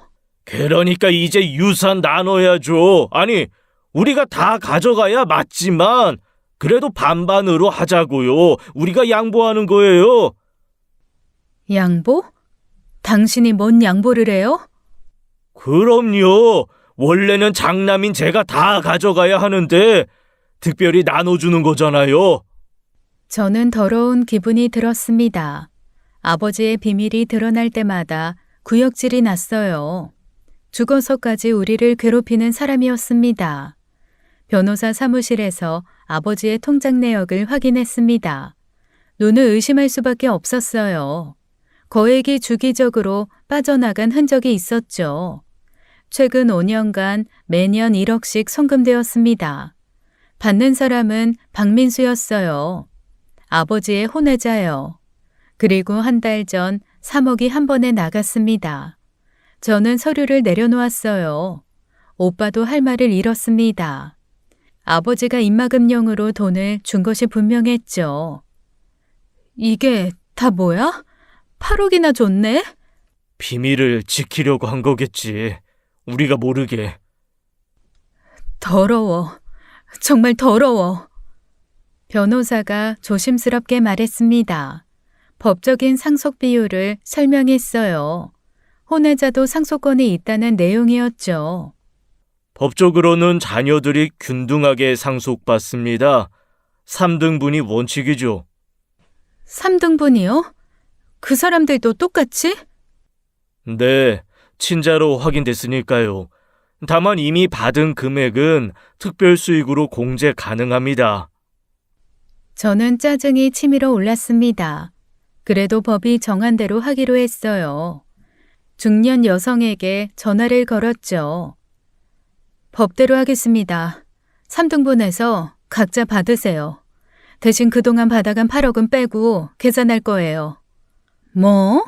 3등분? 우리 아들이 장남인데 다 우리 거야. 장남이든 뭐든 법은 균등 상속이에요. 그리고 이미 8억이나 받아가셨잖아요. 그건 박철수가 준 거예요. 상속이랑 상관없는 돈이라고. 우리가 받을 건 따로 받을 거야. 특별 수익은 공제되는 게 법이에요. 변호사님이 그러시는데요. 변호사? 당신들이 고용한 변호사가 당신들 편만 들겠지. 우리도 변호사 쓸 거야. 법정에서 보자고. 엄마, 괜찮아요. 우리가 이길 거예요. 이 첩자식들이 뭘 알겠어요? 첩의 자식 소리 한 번만 더 하면 명예훼손으로 고소할 거예요. 오빠가 나서서 정리했습니다. 차분하면서 단호한 목소리였어요. 들으세요. 법대로 진행하겠습니다. 유산에서 8억을 뺀 나머지를 3등분합니다. 동의하지 않으면 법원에서 결정하게 될 겁니다. 이런 도둑놈들? 우리 거 뺏어가려고? 절대 안 돼. 한 푼도 안 돼. 그래, 법정 가자. 누가 이기나 보자고. 우리가 진짜 가족인데 질 리가 없어. 그 여자는 욕설을 퍼부으며 전화를 끊었습니다. 저는 한숨을 내쉬었어요. 끝이 보이지 않는 싸움이 시작된 것이었죠. 며칠 뒤 경찰서에서 연락이 왔습니다. 화재 조사 결과가 나왔다는 것이었어요. 저는 오빠와 함께 경찰서로 향했죠. 담당 형사가 서류를 펼쳤습니다. 충격적인 내용이었어요. 단순 실화가 아니었습니다. 조사 결과 누군가 고의로 불을 낸 것으로 확인됐습니다. 가스관이 인위적으로 절단되어 있었어요. 뭐라고요? 누가 그런 짓을... 그걸 조사 중입니다. 혹시 아버님과 원한 관계에 있던 분이 계셨나요? 원한이라면 많았을 것 같은데요. 구체적으로 누가 있었는지 말씀해 주실 수 있나요? 최근에 다툼이 있었던 사람이라든지. 저는 순간 머릿속이 하얗게 변했습니다.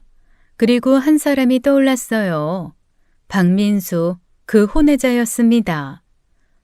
혹시 최근에 아버지한테 거액을 받은 사람이 있는데 누구죠? 박민수라는 사람이에요. 아버지의 혼외자요. 한 달 전에 3억을 받았어요. 형사가 메모를 했습니다. 진지한 표정이었어요. 뭔가 심상치 않다는 듯한 눈빛이었죠. 3억이요? 그 사람에 대해 자세히 알려주세요. 연락처도 있으면 좋고요. 여기 연락처 있습니다. 그리고 그 사람 어머니 연락처도요. 감사합니다. 조사해 보겠습니다. 참고로 현장에서 담뱃갑이 발견됐는데 지문을 확인 중입니다. 저는 불안감이 밀려왔습니다. 아버지를 죽인 사람이 있다는 것이었어요. 그것도 계획적으로 말입니다. 경찰서를 나오면서 오빠가 말했습니다. 낮은 목소리였어요. 무언가 확신하는 듯한 톤이었죠. 박민수일 거야. 돈 때문에 그랬을 거야. 그래도 사람을 죽이다니. 3억으로도 모자랐나 보지. 유산 전부를 노린 거야. 저는 몸이 떨렸습니다. 돈 때문에 아버지를 죽였다면요. 그건 너무나 끔찍한 일이었습니다. 하지만 이상하게도 동정심은 들지 않았어요. 아버지가 뿌린 씨앗이었으니까요.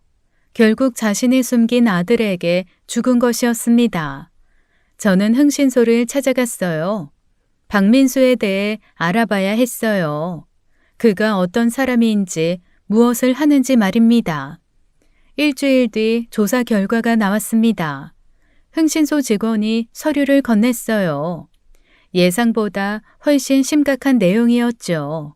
박민수 씨, 1년 전에 가게 운영하다가 크게 망했습니다. 투자금 다 날리고 빚만 산더미예요. 얼마나 되는 빚이죠? 정확한 금액은 모르겠지만 거액이라고 들었습니다. 사채까지 썼다고 하네요. 그래서 아버지한테 손을 벌린 거군요. 네, 현재도 여러 채권자들에게 쫓기고 있는 상황입니다. 경제적으로 완전히 파탄난 상태예요. 서류를 넘겨보니 더 암울했습니다. 박민수는 사업 실패 후 정상적인 경제활동을 하지 못하고 있었어요. 빚독촉에 시달리며 숨어 지내는 신세였죠. 이런 상황이었구나. 그래서 유산에 목을 맸던 거야. 아버지한테 받은 3억도 빚 갚는 데 다 썼겠지. 그럴 가능성이 높습니다. 3억 받고 한 달 만에 또 돈이 필요했을 테니까요. 저는 확신이 들었습니다. 박민수가 아버지를 죽인 것이었어요. 돈 때문에, 유산 때문에 말입니다. 오빠가 핸드폰을 꺼냈습니다. 경찰에 전화를 거는 것이었어요. 이 정보를 알려야 한다고 했죠. 여보세요? 화재 사건 담당 형사님이시죠? 새로운 정보가 있어서요. 오빠, 정말 그가 그랬을까? 그랬을 거야. 엄청난 빚에 아버지한테 받은 3억. 그래도 모자라서 전부를 노린 거지. 저는 한숨을 쉬었습니다. 아버지가 평생 숨긴 비밀이었어요. 그 비밀이 결국 아버지를 죽인 것이었습니다. 돈으로 입을 막으려고 했지만 실패했고요. 오히려 그 돈이 독이 되어 돌아왔죠. 참으로 아버지다운 최후였습니다. 그런데 며칠 뒤 황당한 일이 일어났습니다. 새벽에 전화가 왔어요. 그 여자 정명이었어요. 아버지 혼외자 박민수의 어머니요. 울먹이는 목소리였죠. 우리 아들 민수가 사라졌어요. 일주일째 연락이 안 돼요. 당신들이 한 거죠. 우리 아들 어딨어요? 무슨 소리예요? 저희가 왜 그 사람을 건드려요? 거짓말하지 마. 유산 때문에 그런 거잖아. 우리 아들한테 무슨 짓 한 거야? 제발 살려만 주세요. 유산 안 가져갈게요. 아무것도 안 바랄게요. 진정하세요. 저희는 정말 모르는 일이에요. 아니야. 당신들밖에 없어. 우리 아들 미워하는 사람이 당신들 뿐이라고. 경찰한테 다 말할 거야. 당신들이 납치했다고. 전화를 끊었지만 불안했습니다. 정말 실종된 것인지 아니면 연기인지요. 오빠에게 연락했더니 오빠도 당황했어요. 박민수가 실종됐다고? 진짜일까? 모르겠어. 그런데 왜 우리한테? 유산 때문이겠지. 우리가 해친 줄 아는 거야. 그날 오후 정명이가 우리 집까지 찾아왔습니다. 초인종을 미친 듯이 눌렀어요. 문 밖에서 울부짖었죠. 나와요. 우리 아들 돌려줘요. 민수 어딨어요? 죽이지만 말아줘요. 제발. 아주머니, 진정하세요. 저희가 아니라고요. 계속 이렇게 소란 부리시면 경찰 부를 거예요? 불러요. 나도 신고할 거니까. 당신들이 우리 아들 납치했다고. 살인범들! 소영아, 경찰 불러. 유산 다 줄게요. 한 푼도 안 가져갈게요. 그러니까 제발 우리 민수만 살려줘요. 그 애가 무슨 죄가 있어요. 다 내 욕심이었어요. 현관문 앞에 주저앉아 울고 있었습니다. 이웃들이 나와서 구경했어요. 정말 난감한 상황이었죠. 아주머니, 저희는 정말 모르는 일이에요. 실종 신고는 하셨어요? 했어요. 다 했다고요. 근데 경찰이 뭐래요? 성인 남자가 사라진 건 별로 신경도 안 써요. 당신들이 뭔가 한 거 맞죠? 돈 때문에, 그 더러운 돈 때문에. 저희 진짜 아니에요. 오히려 박민수 씨가 아버지를. 뭐? 우리 아들이 뭘 어쨌다고? 우리 아들 그런 애 아니야. 착한 애라고. 남편이 경찰에 신고했습니다. 순찰차가 도착했어요. 경찰이 그 여자를 진정시키려고 했죠. 일단 진정하시고요. 무슨 일인지 차근차근 설명해 주세요. 우리 아들이 사라졌어요. 이 사람들이 분명히 유산 때문에 내 아들을. 아이고 민수야. 실종 신고는 하셨다고요? 그럼 저희가 찾아볼 테니 일단 대구로 가시죠. 그 여자는 결국 경찰과 함께 떠났습니다. 하지만 불길한 예감이 들었어요. 박민수가 정말 사라진 것이었을까요? 대체 왜요? 누가요? 다음 날 저는 아버지가 살던 집으로 향했습니다. 한적한 전원주택이었어요. 대학 때 집을 나온 후 처음 가는 길이었죠. 검게 그을린 집이 보였습니다. 지붕은 반쯤 무너져 있었어요. 벽은 숯처럼 까맣게 변해 있었습니다. 현관문을 밀고 들어갔습니다. 타는 냄새가 아직도 났어요. 발걸음마다 재가 날렸죠. 거실은 완전히 타버렸습니다. 가구의 흔적만 겨우 남아 있었어요. 벽에 걸렸던 액자들도 모두 녹아내렸습니다. 저는 천천히 집안을 둘러봤어요. 아버지의 서재였던 곳에 멈췄어요. 책들은 모두 재가 되어 있었죠. 그 많던 돈도 결국 지켜주지 못했네요. 혼자 외롭게 죽어갔구나 씁쓸한 마음이 들었습니다. 어머니 방이었던 곳으로 갔습니다. 혹시 어머니 유품이 남아있을까 싶었어요. 하지만 아무것도 없었죠. 아버지가 어머니 흔적을 다 지웠겠죠. 죄책감 때문이었을까요? 아니면 귀찮아서였을까요? 부엌 쪽으로 걸어갔습니다. 그때 발에 무언가 걸렸어요. 바닥을 내려다봤습니다. 검게 그을린 금속 조각이었어요. 넥타이 핀처럼 보였습니다. 주워서 자세히 들여다봤죠. 순간 몸이 굳어버렸습니다. 손이 떨렸어요. 숨이 막히는 것 같았어요. 이게 왜 여기 있는 거죠? 말이 안 되는 일이었어요. 있을 수 없는 일이었습니다. 주머니에 넣고 집을 나왔습니다. 다리가 후들거렸어요. 머릿속이 텅 비어버린 것 같았죠. 아니야, 착각일 거야. 그럴 리가 없어요. 하지만 내 눈은 틀리지 않았습니다. 며칠 뒤 저는 오빠를 불렀습니다. 카페에서 만나기로 했어요. 오빠가 먼저 도착해 있었습니다. 피곤해 보이는 얼굴이었어요. 커피를 마시며 기다리고 있었습니다. 소영아, 무슨 일이야? 급하게 보자고 해서. 오빠, 미국 사업 어때? 잘 되고 있어? 갑자기 그건 왜? 뭐 좀 어려워. 자금이 부족해서 말이야. 그래서 말인데 소영아, 유산, 아버지 유산 좀 포기해 줄 수 없을까 싶어서. 그래? 얼마나 필요한데? 최소한 5억은 있어야 해. 투자자들이 기다리고 있거든. 이번에 못하면 완전히 망해. 저는 천천히 숨을 고르고 물었습니다. 떨리는 목소리를 억지로 눌렀어요. 최대한 자연스럽게 말하려고 했죠.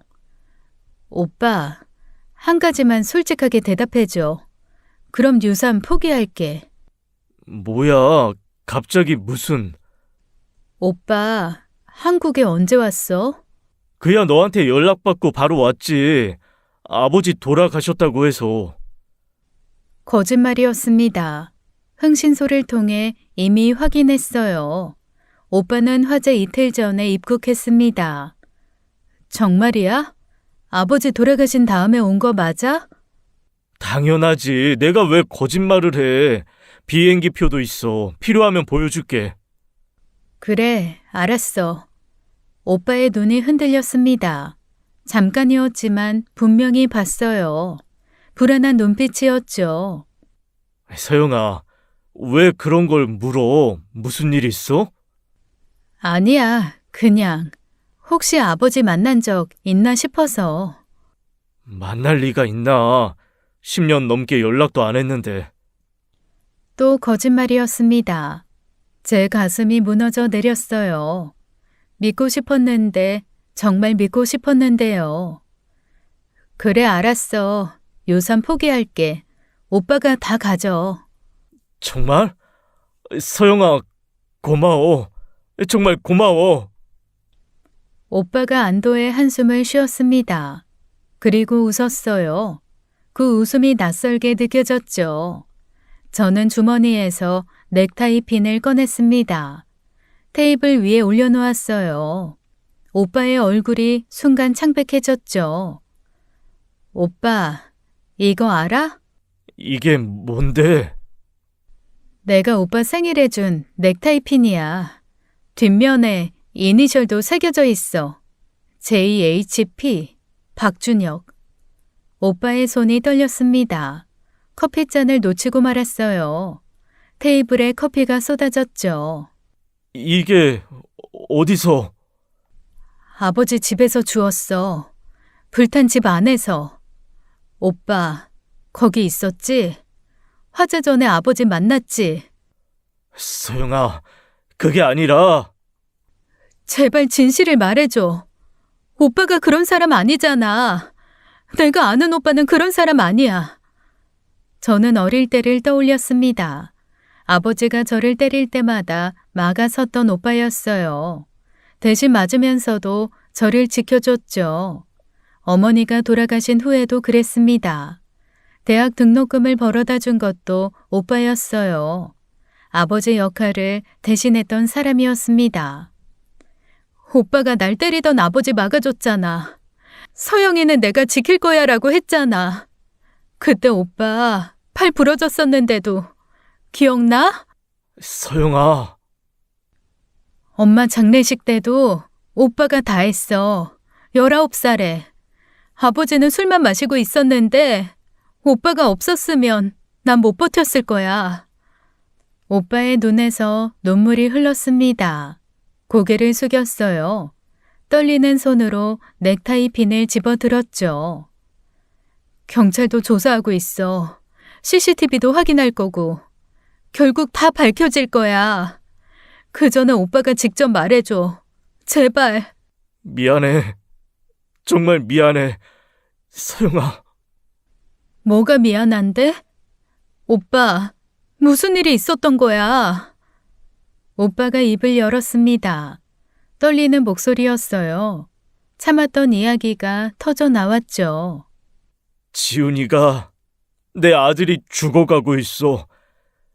재생불량성 빈혈이야. 골수 이식이 필요한데 수술비가 5억이야.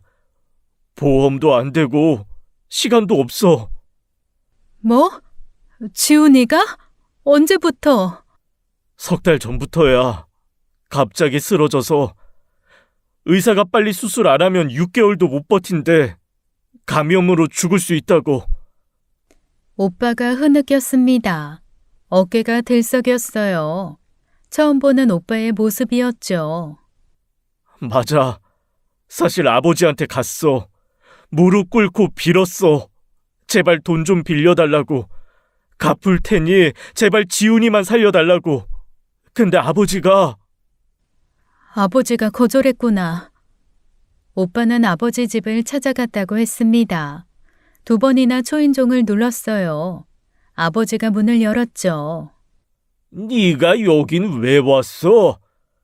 아버지, 할 얘기가 있어서 왔습니다. 할 얘기? 네가 나랑 무슨 할 얘기가 뭐가 있다고? 지훈이가 아버지 손자가 많이 아픕니다. 재생불량성 빈혈이에요. 골수이식 수술을 해야 하는데 그래서 수술비가 5억이 필요합니다. 제발 좀 빌려주세요. 꼭 갚을게요. 사업 정리해서라도 갚을 테니. 아버지가 코웃음을 쳤다고 합니다. 아버지 제발요. 지훈이가 죽어가고 있어요. 6개월도 못 버틴대요. 제발 한 번만. 손자잖아요. 손자? 내가 언제 손자 있다고? 네 새끼 죽든 말든 내 알 바 아니야. 아버지, 어떻게 그런 말을... 제발요. 제가 이렇게 무릎 꿇을게요. 평생 은혜 갚으며 살게요. 꺼져. 한 푼도 안 줘. 네가 날 아버지 취급이나 했어? 10년 넘게 연락 한 번 없더니 돈 필요하니까 기어왔네. 그때 이상한 냄새가 났대요. 가스 냄새였어요. 오빠가 집안을 둘러봤죠. 아버지, 가스 냄새 나는데 가스 샜나 봐요. 이게 또 뭔 개소리야? 뭔 수작이야? 위험해요. 확인해봐야. 시끄러워. 네가 상관할 일 아니야. 당장 꺼져. 아버지가 담배를 꺼냈다고 합니다. 라이터를 찾으면서요. 오빠가 급하게 말렸어요. 아버지 안 돼요. 가스 샜는데 불 켜면. 닥쳐. 내 집에서 내가 담배 피우는데 네가 뭔데 참견이야? 아버지가 라이터를 켰습니다. 그 순간이었어요. 폭발이 일어났습니다. 오빠는 문 밖으로 튕겨져 나갔습니다. 불길이 치솟았어요. 아버지는 집 안에 갇혔죠. 오빠가 일어나려고 했지만 몸이 움직이지 않았대요. 머리에서 피가 흘렀고요. 의식이 흐릿해졌죠. 그때 아버지의 비명이 들렸답니다. 살려달라는 소리였어요. 하지만 오빠는 움직일 수 없었습니다. 움직이고 싶지 않았대요. 그 순간 끔찍한 생각이 들었다고 합니다. 이대로 차라리 죽는 게 낫겠다는 생각이었죠. 오빠가 겨우 일어섰습니다. 휴대폰을 꺼냈어요. 하지만 신고하지 않았습니다. 그냥 돌아섰습니다. 비틀거리며 걸어갔어요. 뒤에서 불길이 하늘로 치솟았죠. 오빠가 현재로 돌아와 말했습니다. 눈물로 얼룩진 얼굴이었어요. 떨리는 목소리였죠. 내가 그냥 갔어. 아버지를 두고 그냥 도망쳤어. 살릴 수 있었는데 신고라도 했어야 했는데. 오빠. 난 괴물이야. 나도 아버지랑 똑같은 괴물이야. 아들 살리려고 아버지를 죽게 놔둔 거야.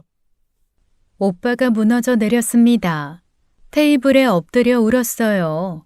그 모습이 너무나 처참했습니다. 저는 오빠의 손을 잡았어요. 차가운 손이었어요. 떨고 있었죠. 오빠, 자수해. 경찰에 가서 모든 걸 말해. 그게 맞아. 지훈이는 어떻게 해? 수술 못하면 죽어. 내 아들 죽는다고. 내가 도울게. 유산 다 오빠가 가져. 그 돈으로 지훈이 수술시켜. 하지만 내가 감옥에 가면. 자수하면 형량이 줄어들 거야. 그리고 오빠가 방어한 게 아니잖아. 그냥 구하지 못한 거지. 오빠는 며칠을 고민했습니다. 매일 밤 전화가 왔어요. 잠을 못 자고 있다고 했죠. 결국 오빠는 결심했습니다. 경찰서로 향했어요. 저도 함께 갔습니다. 오빠가 진술실에 들어갔어요. 모든 것을 털어놓았죠. 형사들이 기록했죠. 그래서 폭발 후에 신고를 안 하신 거군요. 네, 그냥 도망쳤습니다. 비겁했어요. 구조 의무를 다하지 않으셨네요. 알고 있습니다. 처벌받을 준비가 되어 있어요. 경찰이 현장을 재조사했습니다. 오빠의 진술과 일치했어요. 검찰이 오빠를 기소했습니다. 유기치사 혐의였어요. 보호 의무를 저버린 죄였습니다. 박준혁 씨는 구조 가능한 상황에서 방관했습니다. 이는 중대한 범죄입니다. 인정합니다. 변명하지 않겠습니다. 오빠는 고개를 숙였습니다. 무거운 죄책감에 짓눌려 있었어요. 재판은 곧 시작될 예정이었죠. 미국에서 새언니가 급히 한국으로 왔습니다. 공항에서 만난 새언니는 초췌했어요. 울다 지친 얼굴이었죠. 서영아, 오빠가 다 얘기했어. 정말 미안해. 우리 때문에 이런 일이. 새언니, 지훈이는 어때요? 점점 나빠지고 있어. 지금 병원에 입원해 있는데 수혈로 겨우 버티는 중이야. 새언니가 핸드폰을 꺼냈습니다. 지훈이 사진을 보여줬어요. 창백한 얼굴의 아이가 침대에 누워 있었죠. 골수가 제 기능을 못해서 혈액을 못 만든대. 빨리 골수 이식을 해야 하는데. 기증자는 찾았어요? 기적적으로 찾았어. 완벽하게 일치하는 사람이 나타났는데 수술비가 문제야. 미국 병원비가 얼마나 비싼지 알지? 5억이라고 들었어요. 새언니가 흐느꼈습니다. 손수건으로 눈물을 닦았어요. 떨리는 목소리로 말을 이었죠. 준혁 씨가 얼마나 절박했는지 알아. 온갖 곳에서 돈 빌리려고 했어. 은행도 다 거절당했고 집도 팔려고 했는데 시간이 너무 오래 걸려서. 그래서 아버지한테 간 거군요. 마지막 희망이었어. 오빠도 자존심 다 버리고 갔잖아. 무릎 꿇고 빌 준비까지 하고. 그런데 그런 말을 들었다니. 네 새끼 죽든 말든 상관없다고 했대요. 어떻게 그런 말을. 손자인데. 8살짜리 아이인데. 저는 새언니의 손을 잡았습니다. 차가운 손이었어요. 희망을 잃은 어머니의 손이었죠. 조사 과정에서 충격적인 사실이 드러났습니다. 가스관을 절단한 사람이 밝혀진 것이었어요. 바로 아버지의 혼외자 박민수였습니다. CCTV 분석 결과 박민수가 화재 전날 철물점에서 공구를 구입했습니다. 그리고 새벽에 박철수 씨 집에 침입한 정황이 포착됐어요. 그럼 박민수가. 네, 의도적으로 가스관을 절단한 겁니다. 아버지 유산을 노린 범행으로 보입니다. 지금 어디 있어요? 그게 실종 상태입니다. 수배령을 내렸는데 아직 못 찾았어요. 며칠 뒤 또 다른 소식이 전해졌습니다. 박민수가 발견된 것이었어요. 하지만 이미 죽은 상태였습니다. 불법 도박장에서 시신으로 발견됐습니다. 돈을 잃고 행패 부리다가 다른 도박꾼들에게 맞아 죽은 것으로 보입니다. 죽었다고요? 네, 사망 시점은 한 달 전으로 추정됩니다. 어머니가 실종 신고하기 전에 이미. 박민수의 죽음으로 사건은 종결되었습니다. 방화범은 죽었고 처벌할 수 없었어요. 하지만 오빠의 재판은 계속됐죠. 재판날이 왔습니다. 법정은 조용했어요. 오빠가 피고인석에 앉았습니다. 피고인은 구조 가능한 상황에서 피해자를 방관했습니다. 유기치사로 기소합니다. 피고인은 자수했으며 아들의 생명이 위태로운 상황에서 절박했습니다. 정상 참작을 부탁드립니다. 판사가 서류를 넘겼습니다. 잠시 침묵이 흘렀어요. 그리고 판결을 내렸죠. 피고인의 자수 그리고 자녀의 중병이라는 특수한 상황을 참작하여 징역 3년에 집행유예 5년을 선고합니다. 오빠가 고개를 숙였습니다. 안도와 죄책감이 뒤섞인 표정이었어요. 감옥은 가지 않게 되었습니다. 결국 아버지의 유산은 저 혼자 상속받게 되었어요. 박민수는 죽었고 오빠는 상속권을 박탈당했어요. 건물 3채와 현금 15억이었죠. 박민수 씨가 사망했으니 그쪽 상속분도 다시 배분됩니다. 박준혁 씨는 상속권을 박탈당하셨으니 모두 박소영 씨가 받으시게 됩니다. 전부 다요? 네, 법적으로 유일한 상속인이 되셨습니다. 저는 망설이지 않았습니다. 새언니에게 연락했어요. 수술비를 전달하기로 했죠. 새언니, 지훈이 수술비 여기 있어요. 5억 3천만 원 바로 송금할게요. 서영아, 이건 너무 어떻게 갚아야... 갚을 생각 마세요. 지훈이가 건강해지는 게 제일 중요해요. 새언니가 울음을 터뜨렸습니다. 감사하다는 말을 반복했어요. 지훈이는 곧 수술을 받을 수 있게 되었죠. 지훈이의 수술은 성공적이었습니다. 골수 이식 후 회복도 순조로웠어요. 3달 만에 퇴원했죠. 오빠는 집행유예 기간 동안 성실히 살았습니다. 매주 아버지가 있는 납골당을 찾아갔어요. 용서를 구하는 것인지 원망하는 것인지는 모르겠습니다. 정명이는 아들의 죽음 후 정신을 놓았다고 들었습니다. 요양원에 들어갔다는 소문이 있었어요. 더 이상 우리를 찾아오지 않았죠. 저는 아버지가 남긴 건물들을 모두 처분했습니다. 그 돈으로 소년소녀 가장 돕는 재단을 만들었어요. 아버지가 평생 움켜쥐던 돈이 누군가의 희망이 되기를 바랐습니다. 어느 날 오빠가 제게 말했어요. 서영아, 내가 아버지를 미워했는데 결국 나도 아버지와 같은 선택을 한 거야. 내 가족만 생각하고 다른 사람의 생명은 외면한 거지. 오빠는 달라. 최소한 죄책감은 느끼잖아. 아버지는 끝까지 그런 게 없었어. 사람은 누구나 실수를 해. 중요한 건 그 실수에서 무엇을 배우느냐지. 니체는 이렇게 말했습니다.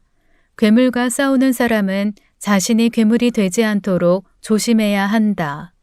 네가 오랫동안 심연을 들여다본다면 심연 또한 너를 들여다볼 것이다. 아버지는 돈이라는 괴물과 싸우다 스스로 괴물이 되었습니다. 그리고 그 괴물은 자신이 낳은 또 다른 괴물에게 삼켜졌어요. 오빠도 절박함이라는 심연을 들여다보다 심연에 빠질 뻔했죠. 하지만 우리에게는 아직 기회가 있었습니다. 심연에서 빠져나올 기회가요. 서로를 붙잡아줄 손이 있었으니까요. 가족이란 때로는 지옥이 되기도 합니다. 하지만 그 지옥에서 서로를 구원할 수 있는 것도 가족이었어요. 아버지는 그것을 끝까지 몰랐지만 우리는 알게 됐습니다. 돈으로 살 수 없는 것들이 있다는 것을요. 그리고 돈으로 이룰 수도 있는 것들이 얼마나 많은지도요. 아버지의 유산은 결국 지훈이의 생명이 되었습니다. 죽음이 생명으로 바뀐 것이었어요. 어쩌면 그것이 아버지가 평생 할 수 없었던 유일한 선행이었을지도 모릅니다. 비록 아버지의 의도는 아니었지만 말이에요. 지금까지 사연 읽어주는 남녀였습니다. 끝까지 시청해주신 여러분 감사드리며 저희는 다음 사연으로 돌아올게요. 감사합니다.